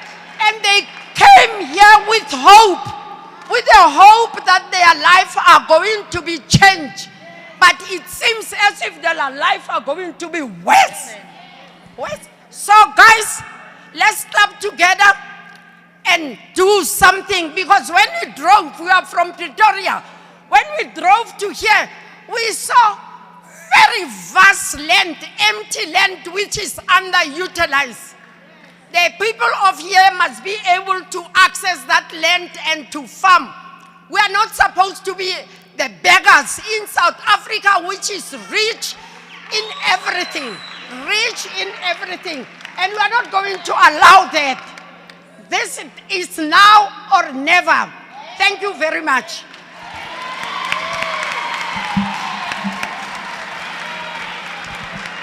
Thank you. Thank you for your questions and your comments. Next speaker. Thank you. My name is Enver Chellan. I'm from the West Rand. I'm the chairperson of Ubuntu Community Development and Upliftment. What the community are crying here is each one of us crying, because for the past 3 years, Ubuntu is still emerging, and which is not right, because at the end of the day, we sit with a piece of land, 4.2 hectares, whereby 3 years back, we did engage with agriculture, and they made promises. Promises up till today which were never fulfilled as far as it concerned development of our land. My second question is, we hear about all the plans that the Department of Agriculture had. We hear of all the successes. We hear of part of the failures. As my sister said, they give us numbers which a lot of us do not understand. So at the end of the day, the question to the department and to the portfolio committee is, I will take the portfolio committee and the department as government.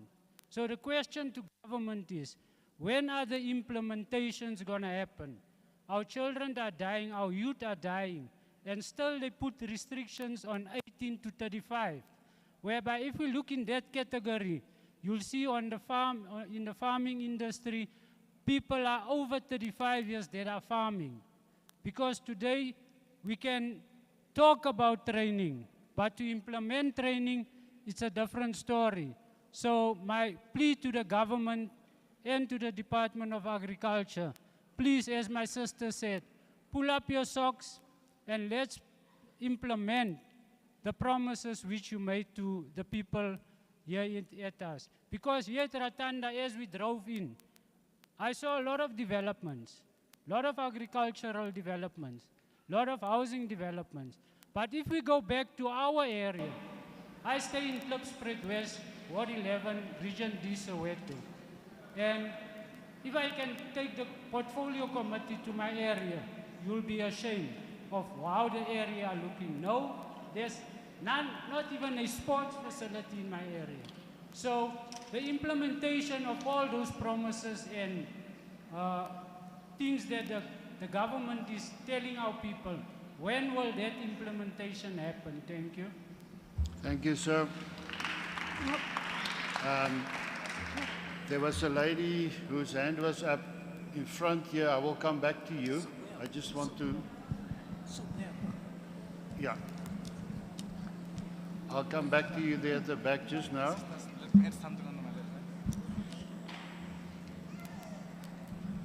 Dumelang bagolo, ke Puseletso Lelatsa, ke tswa from West Rand, in a agricultural holding at Fatrapan, Ward 17. Rona e mong le mong ke a kgola o tla bua ka challenge ya kopanang le yona ho latela rona re dula dibakeng tse fapaneng hakae. Na rona challenge ya rona ka Fatrapan ke taba ya hore o tlo thola hore ka baka la ho hloka di title deed ha re kena dibakeng tse fapaneng kapo di office tse fapaneng including di office tsa agriculture o fumana hore ha ba kgone hore ba recognize o batla title deed. So jolo ka ha Fatrapan e le rural area le yona ke kgona ho bona hore social development e thusana ka dibaka tsa ho tshwana le tsona tseo re kopa ba kenelle ntlheng eo hore ba kgone hore ba re thuse mohlomong ba bue le government re kgone ho thola di title deed e le hore re ka thola ditshebeletso ka mohlala nako nngwe re batla jolo ka ha di buitse ding se di tshilo hore re na le bothata ba metsi nako nngwe re batla dintho tsa ho tshwana le di water license mara o ka se ke wa e fumana e le hore ha ona title deed ha ona letho. So re kopa le rona le ha ntse re le sebakeng se senyanyane haholo re recognize we ba tsebe government hore re teng ra phela re se ke ra bitswa fela ha e le ntho ntse le hore di favor bona e le hore e tlo tla e thusa bona but ha ho tla hore le rona re benefite ha ona letho le re le fumanang ka baka la hore ha hona ikgathatsang hore a ka re thusa re se rena le dilemo tse ngata re lla ka ntho e le nngwe re bua le batho be le hore ke ba department tse fapaneng. So ki kopa hore if possible le kenelle ntlheng eo le kgone hore le re thusa ka Fatrapan ke a leboha. Thank you. Before we have the opportunity to answer the questions, I'm going to take two more hands there on the left.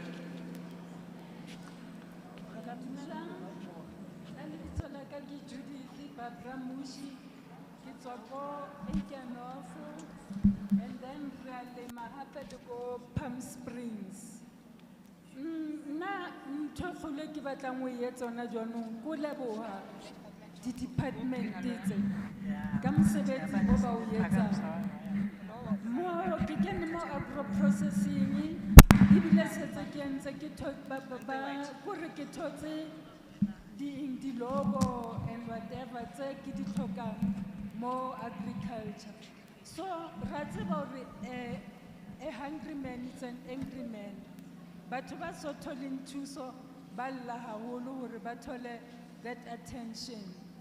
Ke tlo kopa le mme wa environment ke bona ke tsebo ke right na ke sasa mota le MEC ko Palm Springs mo Falcon Street ho dula ho tshelwa ntho di kimbi o fail and what clean wa maroba le di kimbi a ke tsebe maybe like bontate ba tshelo re ha ho ka kampelwa ha kenywa fence hore ha batho ba cleanile ho ska tlhola ho failmakiwa hape le port ele ya hore ho ska dumpiwa ebe no dumping place ho tla ba betere ko Eikenhof re startile hanyane ka thuso ya Department of Agriculture ka jeno setse re na le di-order mo ho batliwang bo 250,000 heads tsa cabbage re ntse re jala mo di-hectare 1 hectare ha ke calculate nkontshitse hore 250,000 e batla plus minus 9 hectares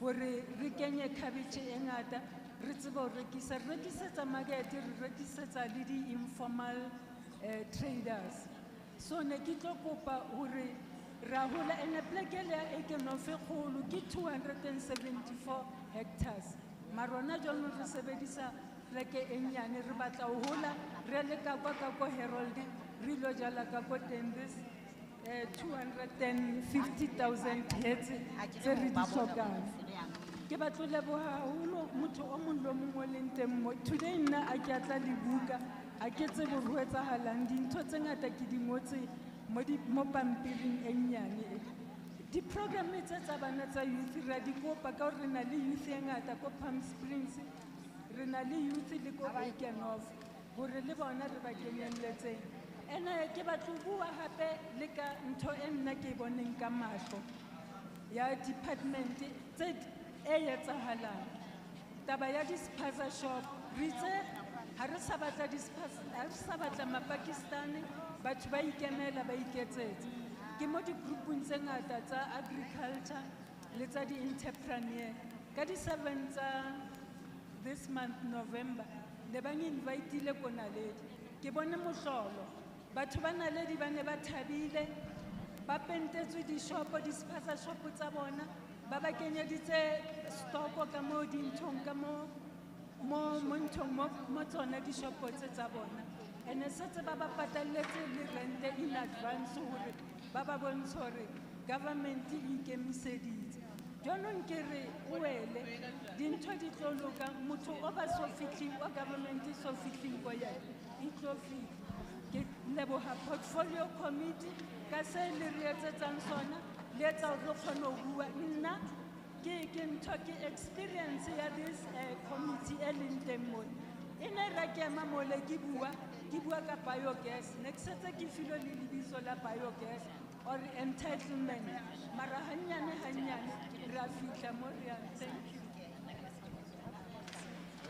Thank you, madam. Thank you for your input, valuable input. Last question. There at the back, and then we will have answers, and then we'll have to finish. Thank you, sir. Good morning, or good day, honorable members and the honorable committee.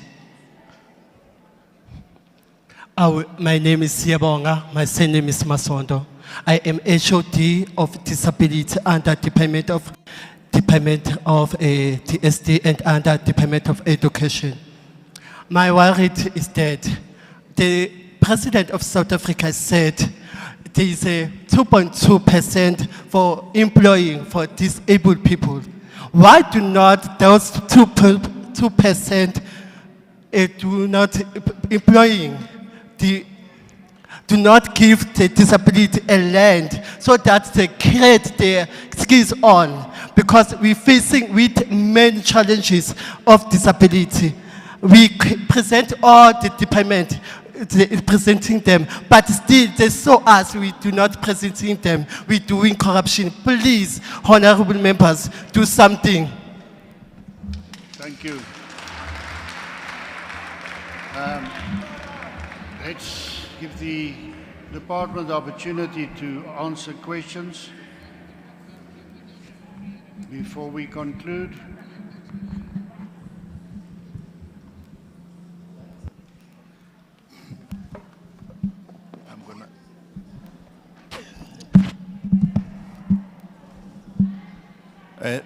Dumelang. Let me start by thanking Chair and members of the Portfolio Committee. My name is Motlajo Magaibeya. I'm the Chief Director for Agro Processing and Economic Services. I'm going to respond to two issues. One, raised by Gimme on the ensuring inclusivity in agro-processing. Gore re thusha byang, particularly batho ba ile hore ba nyaka go tsena mo lefapheng la go processa. So program journal le tsona to support SMMEs in the processing space. What are those programs? So we have a number of those programs according to the value chains we are supporting as department. Now we have got 6 priority value chains. Okaba o producer the vegetables, ki one value chain. Our producer maize, ki another value chain. Our producer chickens, ki another value chains. Our producer livestock, cattle, ki another value chain. So what is important to understand and be able to access the department programs? We have programs, we have study groups, we have training programs that we roll out together with agri institutions, including AgriCita, including the university, including the innovation hub. We support small businesses or comply. Earlier on, somebody, I'm trying to recall the name, he spoke about compliance, tax compliance, CIPC, business compliance, those basics that a business must comply to.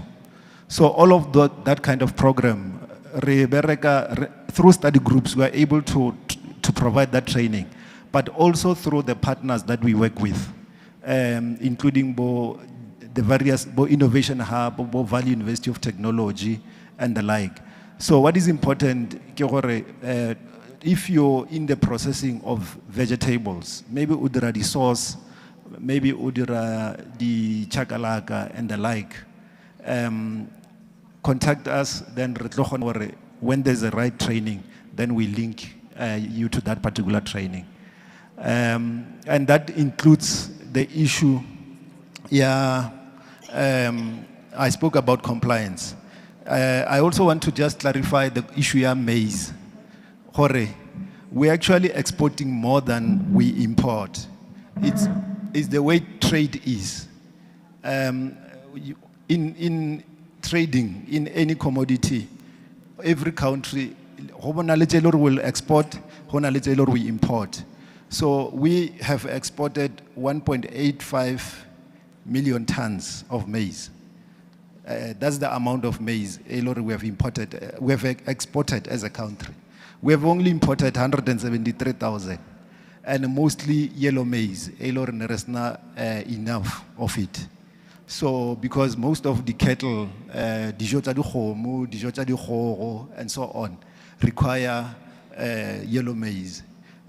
So it's basically what do we need for producing something else, and then we get it from that particular country. It's also because of issues like drought, where we are forced to import because we didn't produce enough, drought.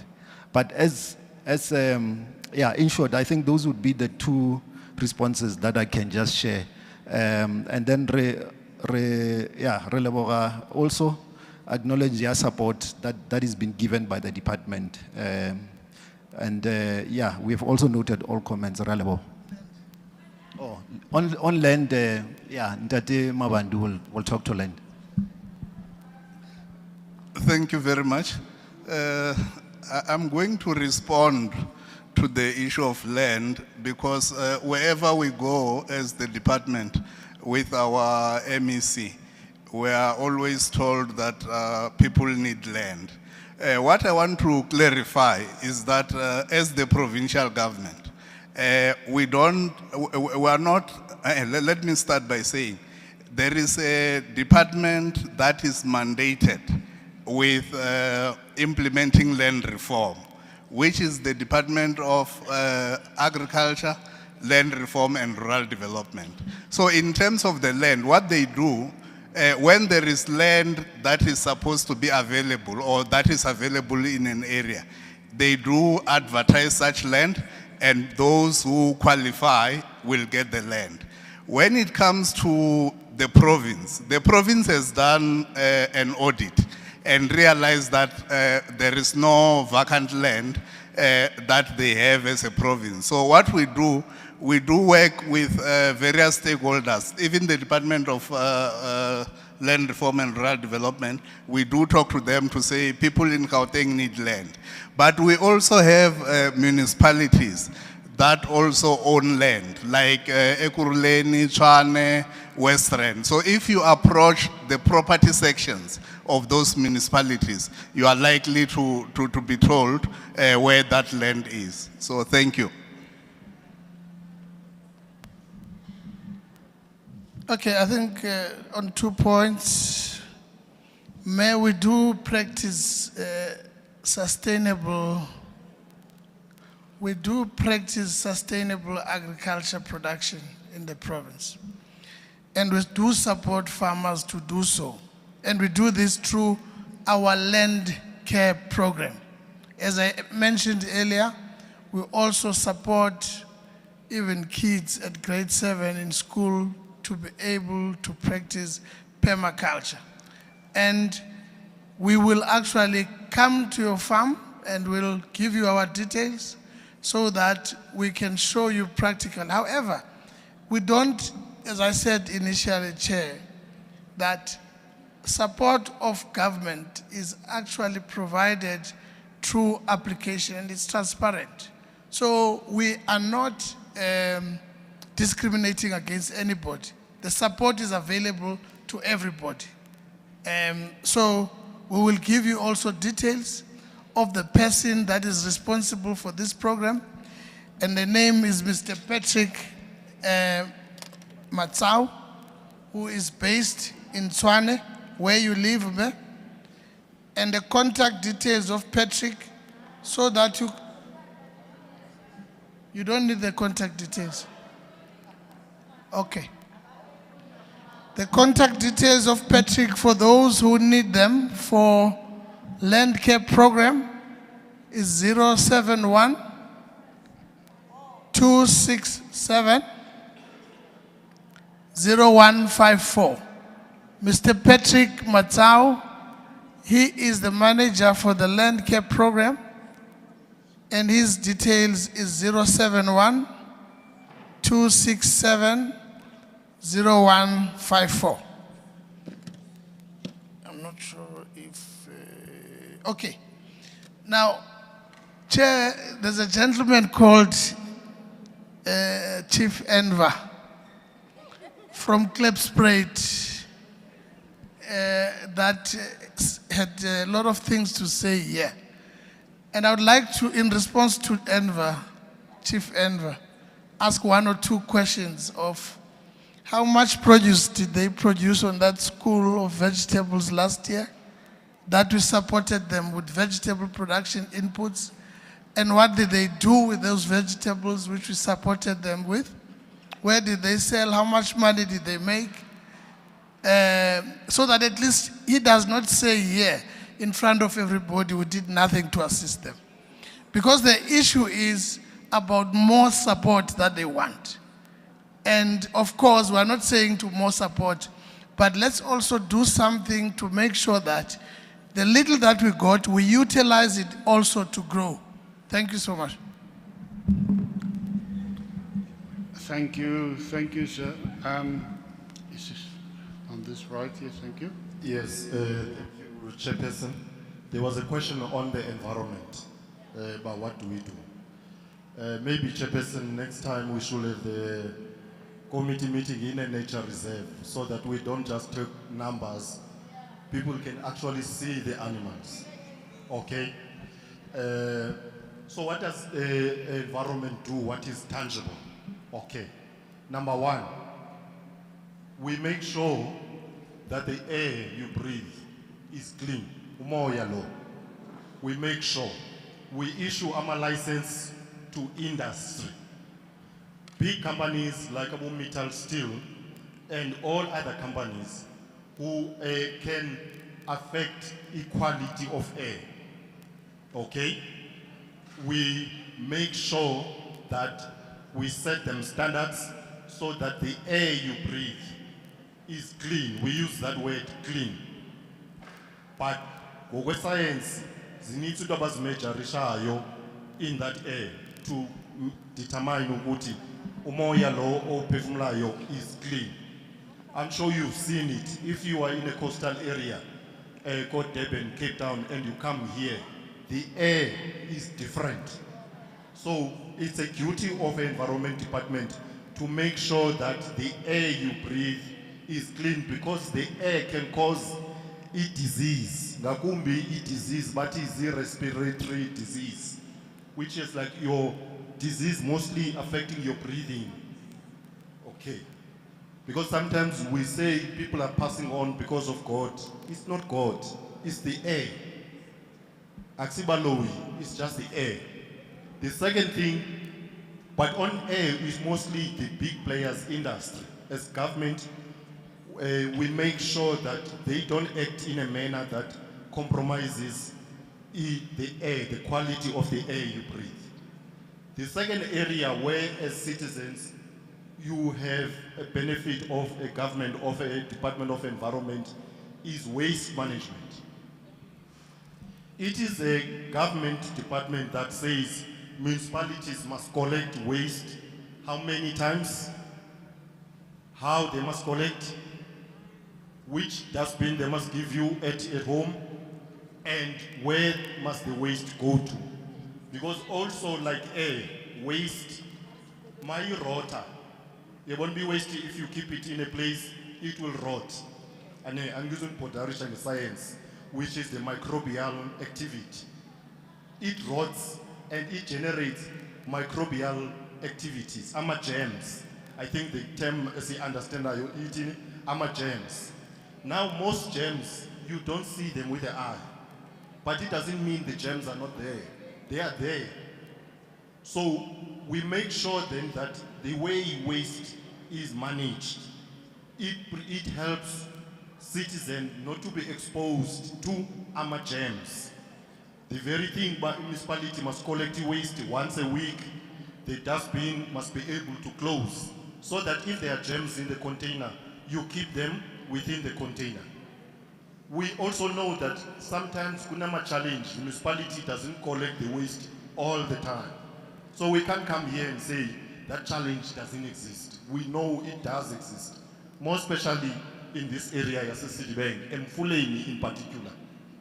Big problems about collectible waste. All we are asking is that if a municipality hasn't come to collect the waste, don't keep the waste inside your house. It mustn't rot inside your house. Don't keep the waste inside your house. Put it outside. Because the germs are generating on the waste and ausboni, and then you get sick. You get all sorts of disease. Waste causes all sorts of disease, mostly cancer. Lots of cancers have got something to do with disease. And secondly, if you are collecting waste, you are a reclaimer or waste industry waste, please remember this. If you forget everything I've said, don't pick needles with your own hand. If there are needles on the ground, you don't know what that needle was used for. So please, we are working with municipalities because that's a hazardous waste. You never know. One needle can define not just you. The poison here waste is not just about you, but in a cosa is zaloing. You will pass it to your next generation. The cancer, you won't only suffer the cancer yourself. It's called toxicity. The toxicity is in your system and you'll pass it to your next generation. So that is the duty, to make sure that in the constitution everyone has a right to environment that is not harmful to their health. The duty is to make sure, as soon as say China, when you walk in the street you need just a mask because there's so much air pollution. And secondly, we make sure that a development RDP, no RDP. There's a thing about EIA. Gamma scientific studies make sure, but are you putting people in the right place? We know the challenge. You can't put people next to a mine dump. How will the people breathe? What must they breathe if everything they breathe has got the dust from the mine dump? It's our duty. So when a municipality says we want to do RTP house here, as environment we will say no, not here. We are not saying don't develop, because we also get accused, but environment says we mustn't develop. We say not here, find another piece of land. You can't put residential development next to metal steel. Every day there's all that fine dust that goes through you. And young people, be very careful. These things you think, Mina, I'm strong, Wingagara, you know, you want to be a strong one. These things go through your system, goes into your lungs, and they stay there. They stay there. I know that song, they stay there. And then, when you are old, these things start affecting you. So, all of us. So that's the duty of environment. There are many other things, Mama. Climate change, making sure Guti, into the climate change, respond kuzo. Now, sometimes we take it as it's God's nature. When it's flooding, rain comes from God. I'm not anti-God, but the rain doesn't come from God. It comes from the clouds. So we must then manage that situation, how hot it can be, how cold it can be. Manje yabona manje summer, we are in November, one day is winter, one day is summer. These are the things that are affected by the industry, what they do. It's like eating all sorts of food in your stomach. And then you eat everything, you throw it there, and then there's volcanic eruptions in your stomach. It's not God, it's the food in the stomach. So we are just making sure that the earth, we protect the earth. And what happens in the earth, we're making sure that you have a right to an environment that's not harmful. And if you see people dumping, let's report it to municipality. It's a big, big problem. Also, let's not burn waste economy where we stay. In a corner there, you come and burn waste. It's a problem.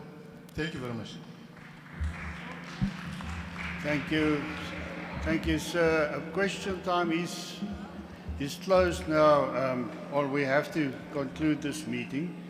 Let me conclude this section, item number 5, by saying that active communities foster relationships and a sense of belonging. That's why we appreciate you being here today.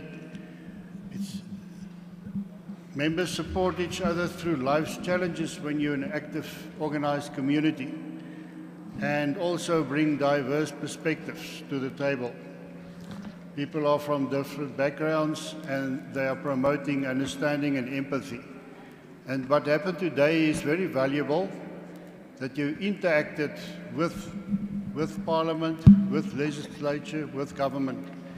And this is what oversight is all about, and we wish to thank you all for your presentations and for your interaction and the questions, and we've listened to you. I have to go to item number 6 now, resolutions. There are no resolutions, Leba. Yes, Chair. Provincial bills? No, Chair. Nothing. Petitions? No, Chair. Correspondence? No, Chair. Any other matters arising from the members? Nothing?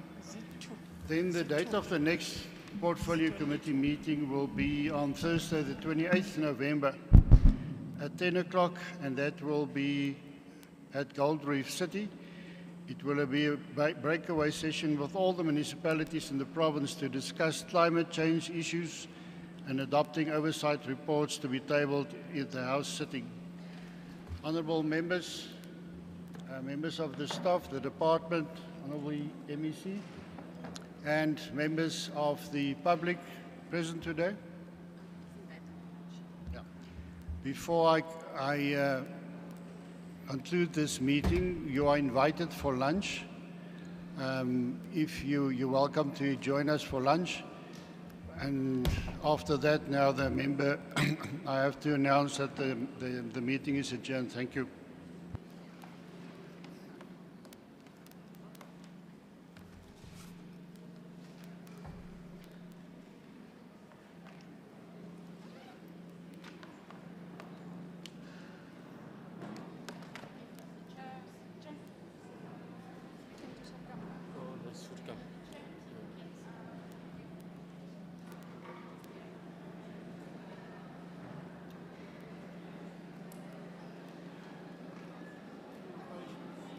You're welcome.